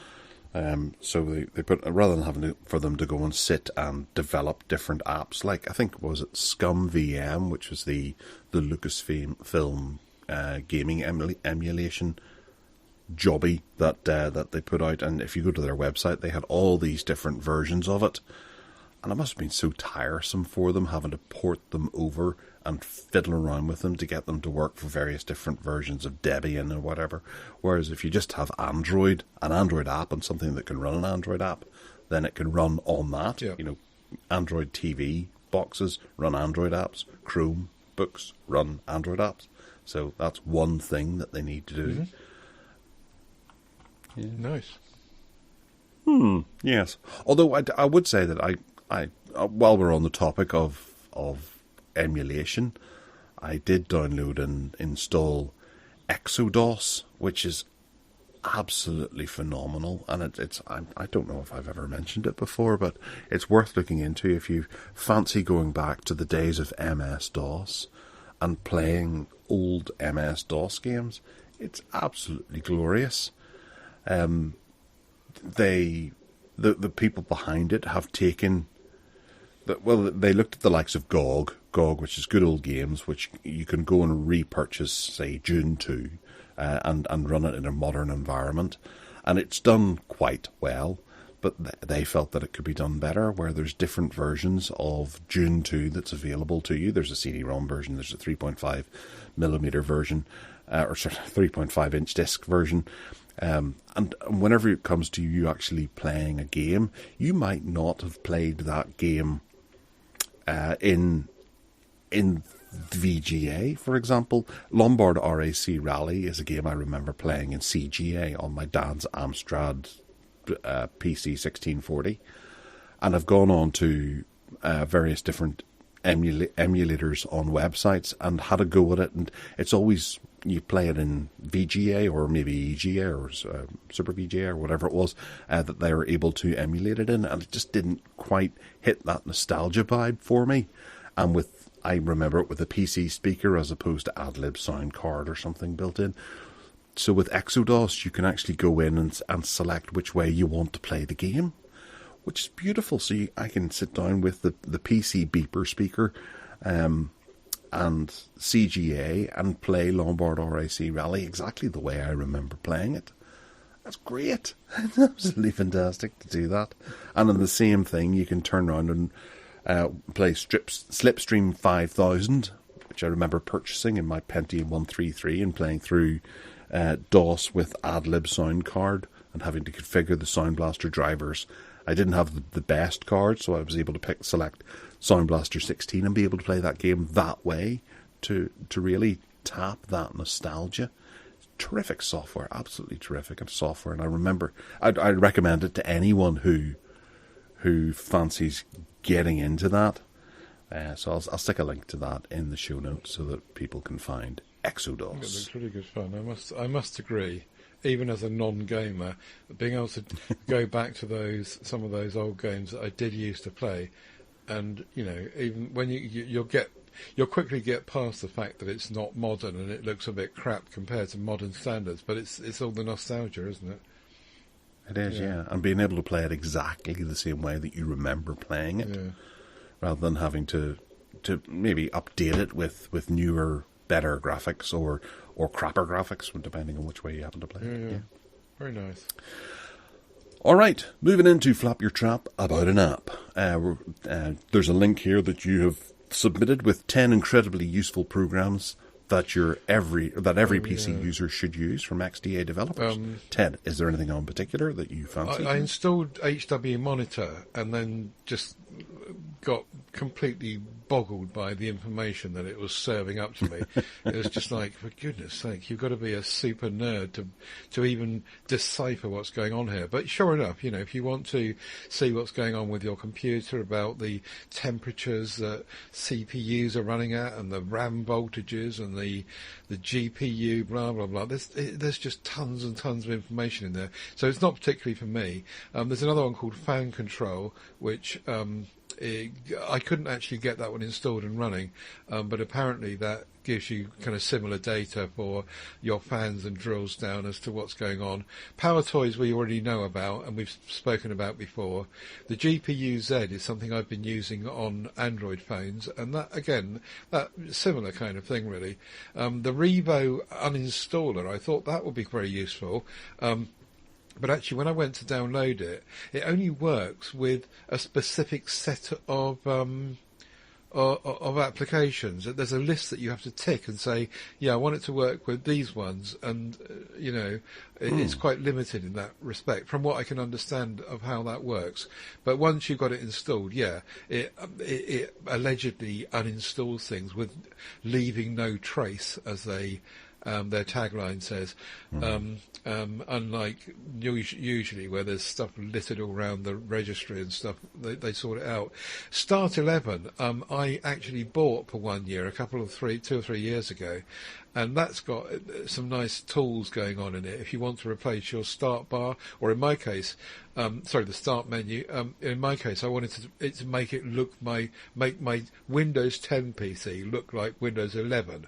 Which seems to be the other way around to what most people want, but and so etc. Really, WinDirstat is something you put me onto ages ago, and I have been using that to see what's going on my PC, and that is really, I think, of all of these, that probably is the most useful one.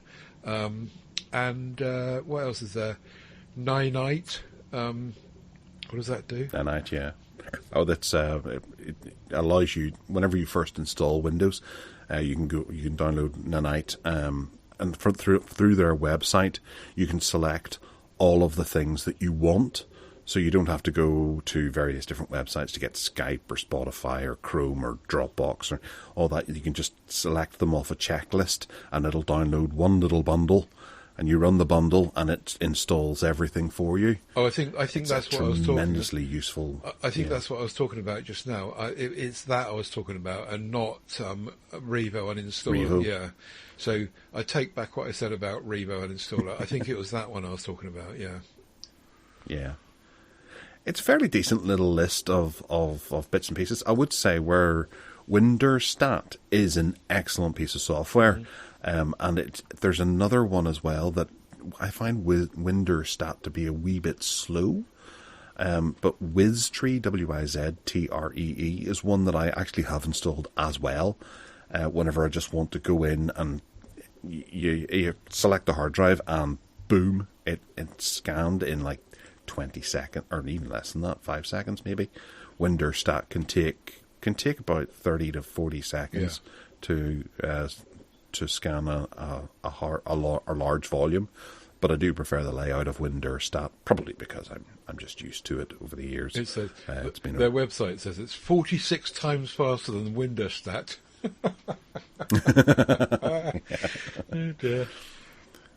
But yeah, having both of them because they're both free, it's just useful to have. Mm-hmm. I think WinDirstat probably is just the more solid of the two, but if you just need to quickly jump in and find out what's the largest thing on this hard drive, WizTree is very quick. Very good.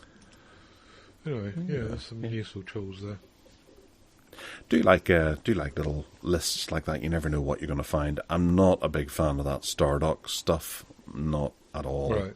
I think it just gradually slows your computer down. And GPU-Z is very useful. There's CPU-Z as well, which will detail all of your hard disks, bits and pieces. I frequently forget what motherboard I have, so I go in and find the exact model, and then go and get it and check and see if there's a BIOS update. Do that, and then have to contact Windows to get my security key redone, which takes a day. Bastards. Yes. All right, speaking of the people who made Windows, Microsoft's new AI tool Mm. can turn photos into realistic videos of people talking and singing. Well, did you watch the video? If you click through on this, and then I'll tell you what to click through to see it happening.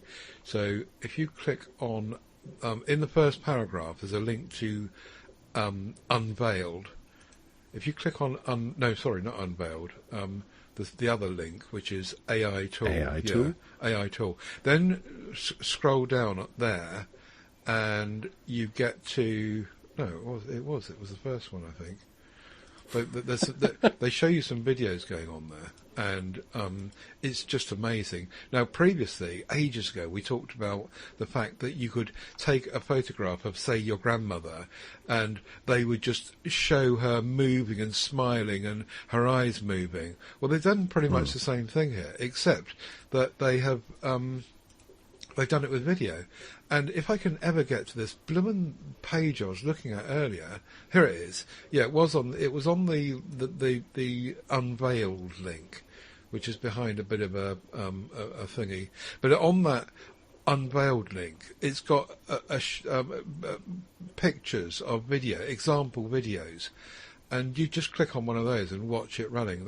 They've taken this from just a still photo of someone, and they've made it into... I mean, it's no wonder there's so much trouble going on in like Hollywood and whatever with actors, and because if it's that straightforward to be able to just animate someone from a single photo, can you see those videos now? I can, yeah. And they're spooky, aren't they? They are, and I'm wondering, why is this necessary? Why do we need to do this? Yes, Again, much like the Pi 400, what's the use case scenario? I can understand being able to implement this into Teams so you can sit there and sleep, and have an AI version of you that's looking interested. But other than that, I can't imagine why anyone would need this other than for sinister reasons. Or just because you can. It's like the onward surge of technology, and you know, this is what Tech Addicts is about, really, isn't it? Not about so much the why, it's the wow of, wow, this can be done now, and this is just amazing. But yeah, I mean, ultimately... Who knows? It is, but it's one of those things that, you know, just because we can, should we? You know, as Jeff Goldblum says, you know, bringing back dinosaurs, Jurassic Park. The whole argument over what's on the side of Voyager 1, where it shows where we are, and it's got examples of the human race. You know, what happens if that falls into evil aliens' hands and they decide to come and invade? You know, it shows where we are, and that's dangerous. Yes. You know, highlighting our position. This is the same thing. You know, if this is being developed and can be done, then people can obviously mimic you from a picture and send an image to your loved one saying, "You smell, I am no longer interested in you," or the other way around, where someone can pretend to be someone that they're not and extract money from someone somehow. Yeah. You know, I can't work out what is really a genuinely good use case scenario for this kind of technology. Dead people. That's not great. Well, if you've got a voice sample from someone like, I don't know, your mother or whatever, who's now passed away, and you've got a photograph of them, they can suddenly talk to you. And they can sample the voice, and that might be really comforting for some people, to be able to watch their loved one that is no longer with them, actually talking to them and looking at them and telling a joke or something. I don't know. It's a little bit of a stretch to put this amount of effort into resurrecting the dead. Fair enough. Wasn't there a woman who went into a bank in Brazil recently with a dead body and said, "Oh no, he's just asleep," and just propping him up and trying to get him to sign for a loan? Had they done that via Teams with this, it would have been fine. Yes. Anyway, I just thought the technology was amazing. Whatever the rights and the wrongs of doing it is just... when I watched those videos, I thought, that is just stunning. Yeah. Oh, no, it is. It is, absolutely. And it is kind of... You do kind of want to be able to do that. You could take a picture of your idol, or a picture of Taylor Swift, and have her say, "I love you, Ted," or Anna Diarmas. Yes, Sorry, better, there you yeah. are. And then you can deep fake her onto, I don't know, Asia Carrera. What would you like to do to me? That kind of thing. Well, I'd like to take you down to McDonald's and get you a nice big meal. Something romantic. And then the icing on the cake will be to then be able to do it somehow. So, yes, we're moving into another sphere altogether then. Oh, dear. Two quick items to finish off Flap Your Trap. AirChat is a new a new service which has tried to bring back Audio Boo, and they're trying to make audio cool again. So it's basically a social network where people, instead of typing out messages like on Twitter, it's very much like Twitter, except that everyone records their voice and that becomes it. And you can sit there listening to people's voices as they flow through. And TikTok Notes, which we spoke about before, it's a new Instagram rival, which is supposed to be rolling out now, but as far as I can understand, it's not in the UK. The link to the UK app doesn't come through. Apparently it's working in Canada. But it also, I guess, depends on what all this hoo-ha goes on with the ban for TikTok and whether that's going to make it through or not anyway.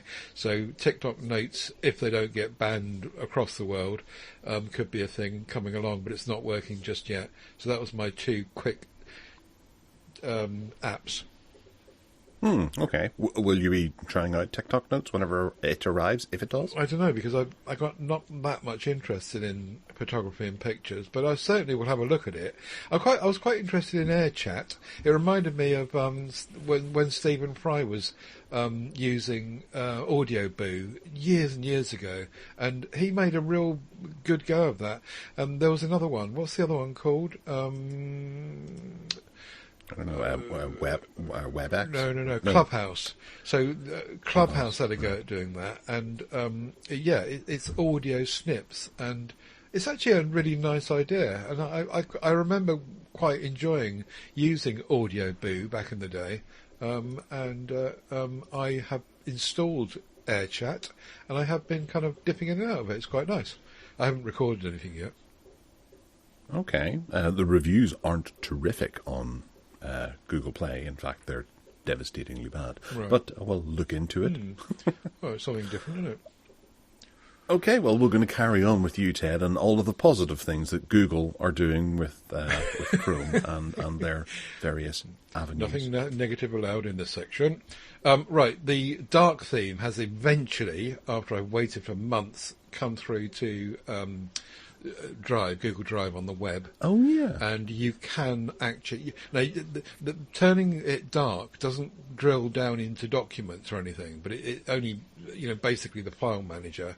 But you can turn that dark, and I have done that, and I quite like it, as I do with most dark stuff.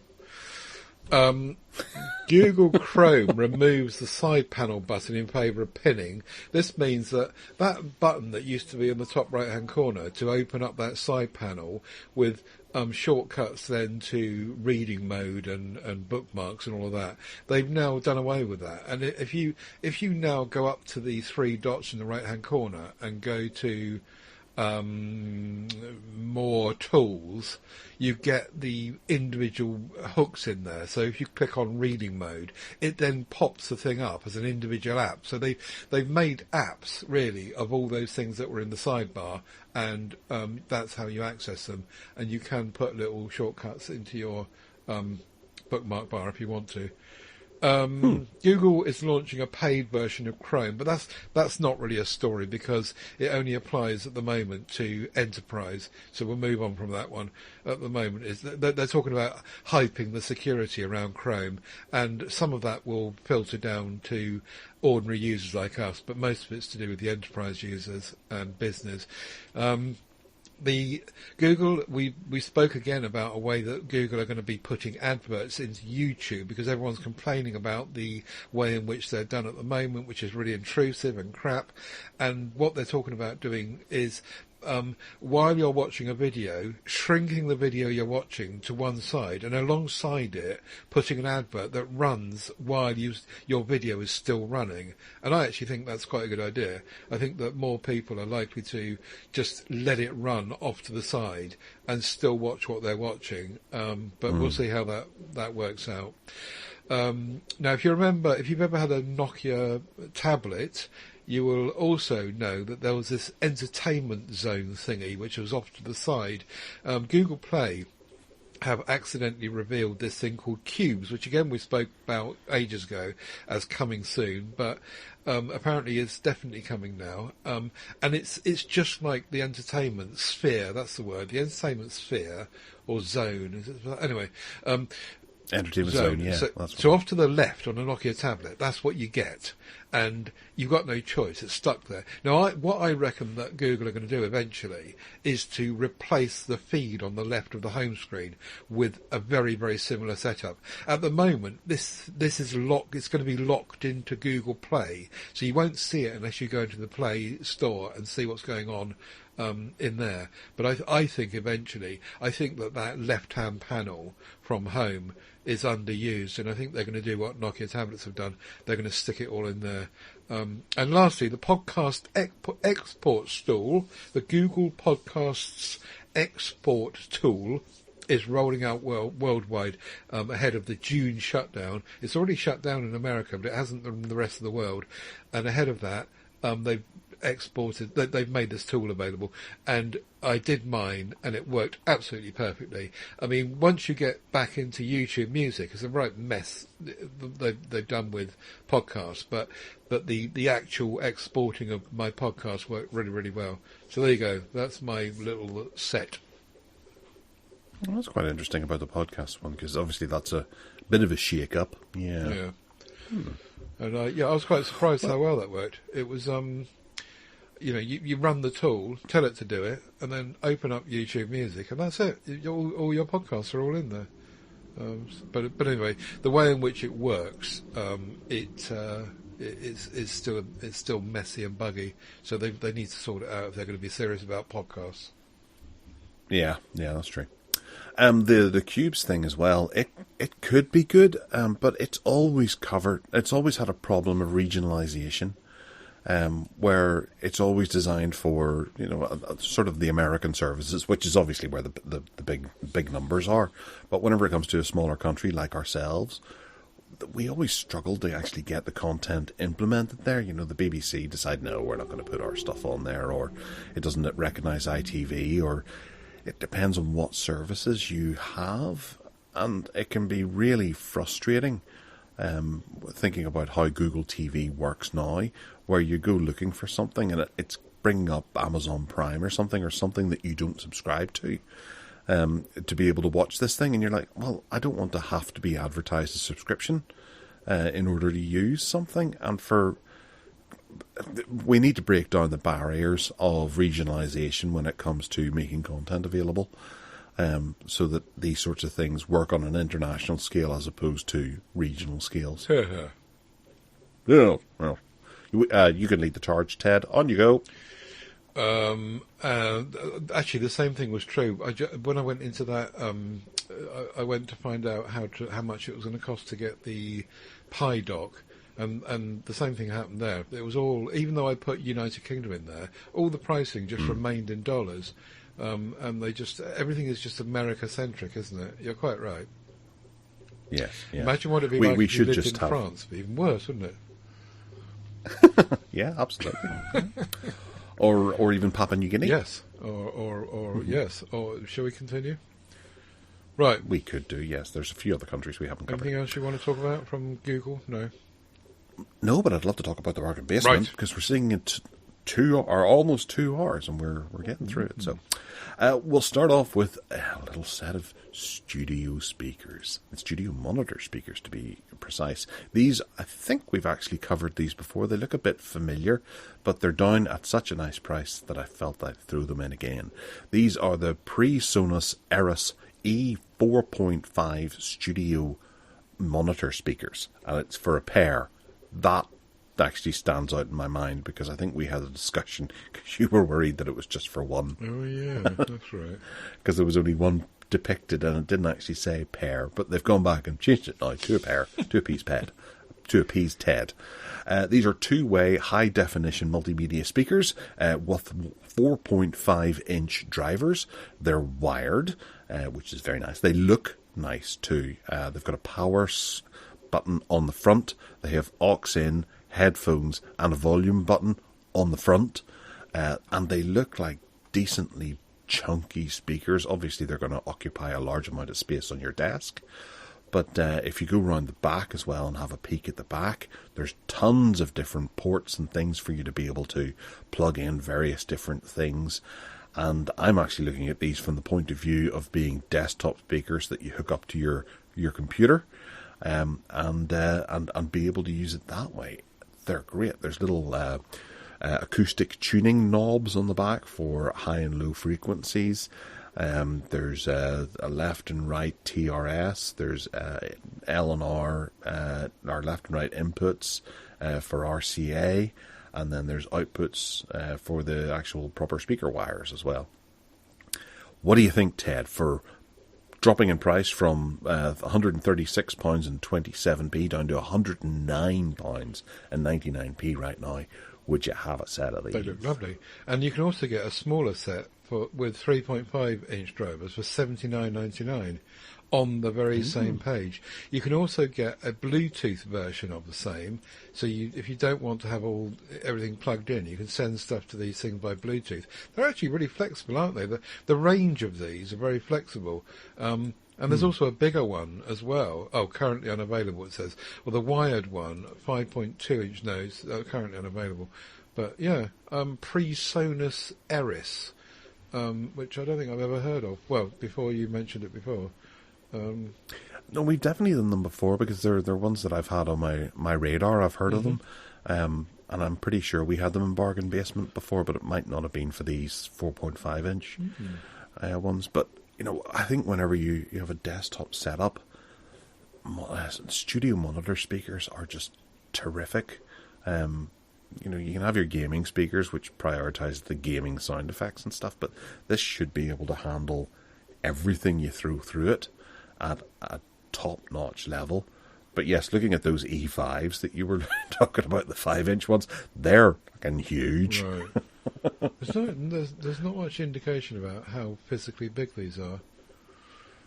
Oh yes, there is. There's no pictures that show you with a human in it. I mean, that would. They're 6.4 inches wide, 7.9 inches deep, and 9.45 inches high. 9.5.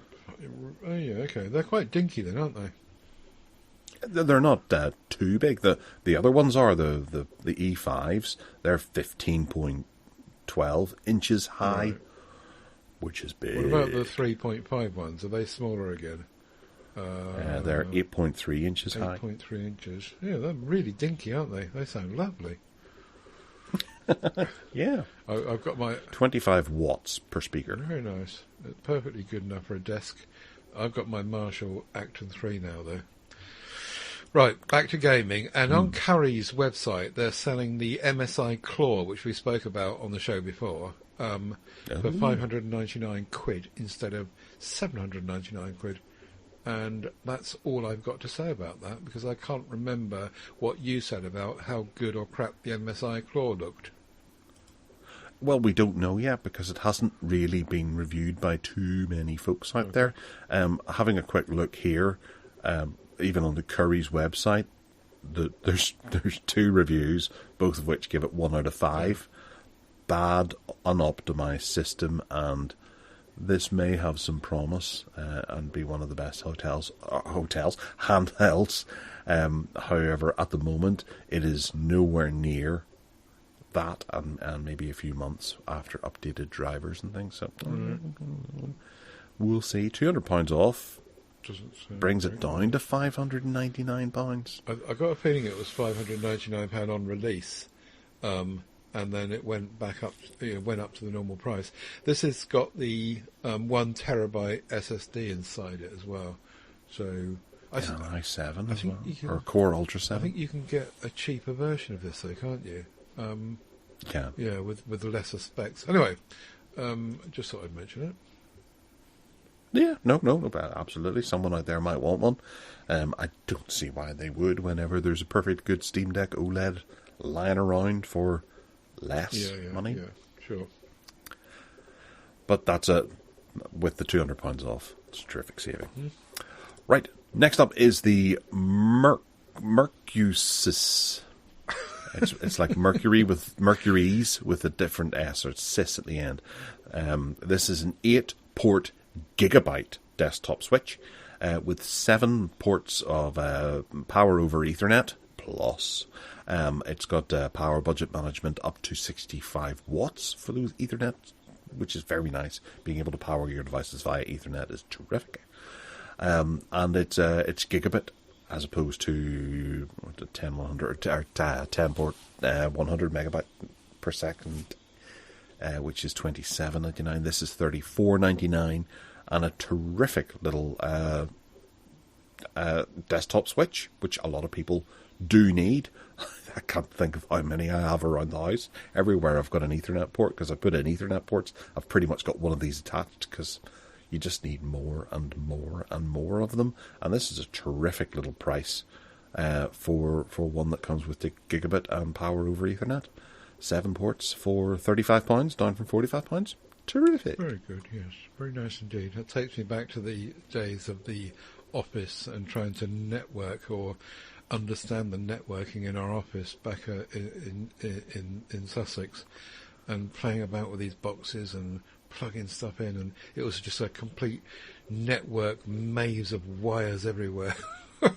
Which no, you just have one wire and that's it. Yeah. Anyway, yeah, very good little bargain there. Right, my next one is the Soundcore Motion X500, which has not dropped to 99 quid since release, as far as I know, and it is now 99 quid. And this is the... Oh, no, it's not. It was cheaper. No, it's not. Yes, it is. It's not... Oh, join Prime and get it for 99 quid. Oh, is it? Join Prime. Yeah. Oh, you've got... Oh, it's only available to Prime members. Ah, that's interesting. I don't think I've seen that before. That's probably because they're losing so many people, because so many people are cancelling. Could be. But up until the April the 21st or 22nd, it was $99.99, but now it's $169.99 for me. you, are you not a Prime member now then? No, I did away with it. Right. Okay. Well, it's showing me $99.99, so obviously because I'm Prime. All right. Well, if you're not a Prime member, then don't listen. Just hum to yourself now, and come back in a minute or two. X500 is the baby brother of the X600, or indeed sister, and they're really, really nice spatial sound speakers, and they work really well. I've got the X600 here, and it's really nice. So if you are a Prime member and you want that, then it's 99 quid. Nice. Very nice. All right, well, you might need a USB hub, so I found a wee deal here, which is quite a lot off. It's 57% off, in fact, because the Anker USB Type-C hub with dual display, USB 10-in-1 dongle, is down from £45.99 to £19.99. This does have some decent specifications. It's not amazing, but it's still pretty good for the price. You get 3 USB-As, which are capable of 5 gigabits per second. You get 4K at 30 hertz HDMI on one side, but there's also a VGA 1080p at 60 hertz at the end, which will allow you to hook up to some of those legacy ones, or if you're going into the office or whatever. It's got an SD card slot, a micro SD card slot as well, 1 gigabit per second Ethernet connection, or connector, and 2 USB-Cs, one which is PD in, 100 watts max, and the other which isn't. Ain't that nice? For 20 quid. That's amazing, isn't it, for 20 quid? Yeah. Even at 45 quid, it's pretty good, I would say, the original price. So, well, for 45 quid, I would expect that 4K to be a wee bit higher than 30 hertz, but yeah, okay. And it's got 100 watt pass-through power delivery, as you mentioned, I think, which is really good. So yeah, nice little bargain indeed. 57% off, eh? Right, the last thing I've got is the Razer Edge with Kishi V2 Pro controller, which is reduced from 449 quid to 289 quid. Don't tell me that's a Prime-only deal as well. No, I'm showing it as that too. You're good. And I've got one here, and the reason that I wanted to highlight this, apart from the bargain basement, was that I've got one here. I bought it from someone on the PSC Classifieds for 200 quid. And I haven't even, you're gonna curse me, I haven't even taken the Kishi controller out of the box yet. Brilliant. Wonderful. I've been focused so far on trying to work out, as a media player, how good it is and what the speakers are like. And now it's stuck on Android 12, which is kind of sticks in the throat a bit, but it's okay. It works fine, and it's got a nice OLED panel on it, and the speakers are really, really good. They're better than any phone I've ever heard. They blast it out from 2 speakers, one left and one right. Now, when you put the Kishi controller on it, it's got some 90-degree channels where the sound is pushed forward towards the user. Now, by the time we get to our next recording, I will have got the controller out, and I will have liaised with you as to what the heck I'm doing with it and how to make the most of it and where to go and get stuff from and blah blah blah. But it is very much an Android gaming device. It's I think that there are bits of software on it that have been added by Razer to make the gaming thing more complete for people that are really seriously into gaming. So it's not just an Android gaming device, but that you can stream with Steam and other stuff. And hopefully, if I can get my finger out and get mildly interested in gaming again, I'll give this a go. And if it turns up on your doorstep, you'll know I've failed. Wow. Okay. So there you go. Buys a thing and then doesn't use it. Well, not yet. I've got time. I'm just looking to see how much this is without the device in it. There's the V2 Pro and then there's the V2. The V2 Pro is the one you have, isn't it? The Pro. So that's £99. It's down from 130 just to get the docking mechanism as opposed to having the actual. The controller's 100 quid, is it? Yeah. Wow. And then the phone puts it up to £289, doesn't it? Yeah, but with the whole, I've got the thing all together, which I got in a box, designed to be sold together, and it was I paid second hand 200 quid for it. There's nothing wrong with it, but 289 will get you those 2 things. But I'm amazed that because if the controller is 100 quid, then the actual device itself is really quite cheap, isn't it? Well, you got it cheap. No. But even if you, can you buy it just the device? Razer Edge without the Kishi controller? Maybe. Right. I imagine you probably can. It probably would be a bit silly of them not without to. the controller. Oh. Okay, maybe you can't. Can't seem to find it. The box, which is in front of me here, is clearly all designed up. The controller's inside there. Well, I'm assuming it is. I've not looked at it yet. But to be fair, I've only had it about a week, so give me a chance. I still haven't worked out how to use the Evercade properly. But, yes. Well, it is early days with that Evercade, isn't it?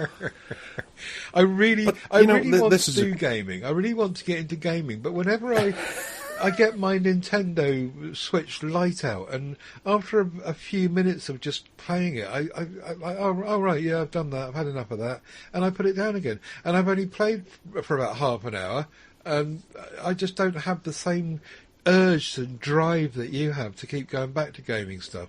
But I'm going to try again. Well, it depends entirely on the game. You know, at the moment I've got 3 games that I'm really trying to get time with, and I just can't. You know, Manor Lords on the computer, and then there's Everspace 2, and then Fallout 4 has just had a big remaster. That's on the PlayStation 5. Those 3 games are vying for my time. It's hard to do. Whereas you tend to like to do the pick up and play, the sort of Super Mario Brothers or whatever, which I don't think I could manage a half hour with anymore. Right. I think I'd last maybe 10 minutes, become too infuriated by it, and then just want to play something that's more absorbing. Okay, well, I'll look to you to help me with this Edge then, to see how we can pursue it. I can pursue it. Well, this Edge it's down from £449 to £289. That's a phone plus a game controller as well. It's not a phone. There's no. There's no phone stuff in it.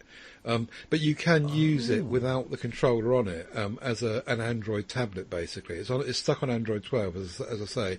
And you can actually turn it round into portrait mode. And as an audio player, it's really nice. I've been using it for playing YouTube video and my own video. It's got a micro SD card slot in it. I've got a 1 terabyte micro SD card in it with tons and tons of films and stuff.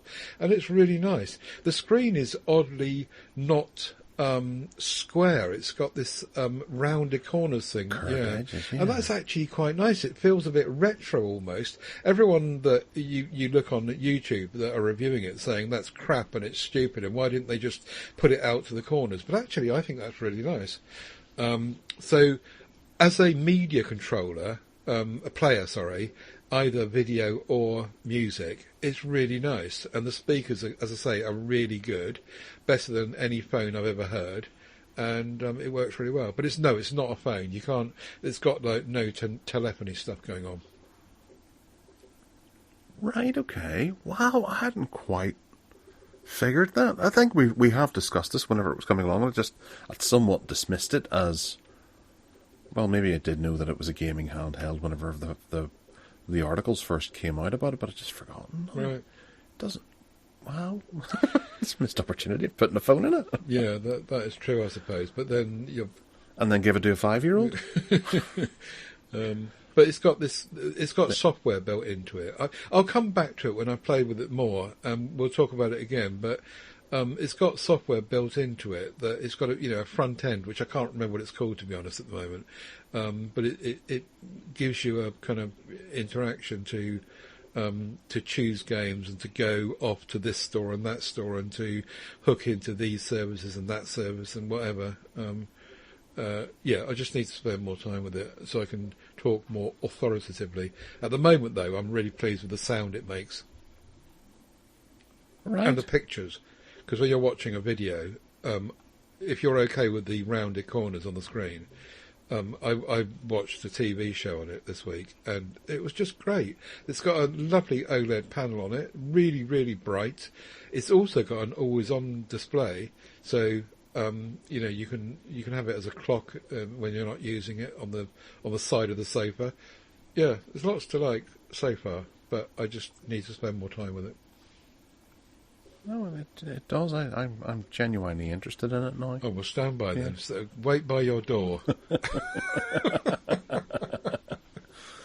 Right. Okay. Well, that about brings us to an end. We'll bring the show to a close.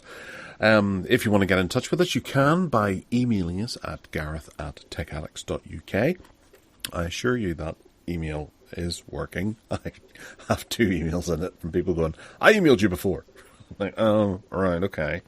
And also you can get us on Twitter at TechAddicts. Sorry, you can get us on X at techaddicts.uk. You can find me at Gareth Miles on X, and then Mastodon as well. That goes with the email. Someone told me off for continually referring to it as Twitter. Right. Whenever it's X now. And it was annoying them. So they emailed me about it. But anyway, there's Mastodon. There's www.garethmiles.com. And there you can find out all kinds of other bits and pieces about me. Ted, where can they find you? On X, I'm guessing, as well. I have got an X account, but I just rarely go there and look and see. Normally when I go there, Steve Litchfield has kind of copied me into some comment or other, and I've got about 10 messages waiting to be looked at, but I never go there really. Popular boy. Most of the time I hang out in MeWe, and you can find the links to our Tech Addicts MeWe group, along with all the other ones, at tedsalmon.com. Where you will also find hooks into our audio podcast, all the other stuff we do. We had a projector room this week, so go and listen to that. And if you want to buy me a copy for all this stuff I do, you can do that at paypal.me/TedSalmon. Fantastic. And other than that, we'll speak to you in 2 weeks' time for another exciting outing in the world of Tech Addicts. Goodbye.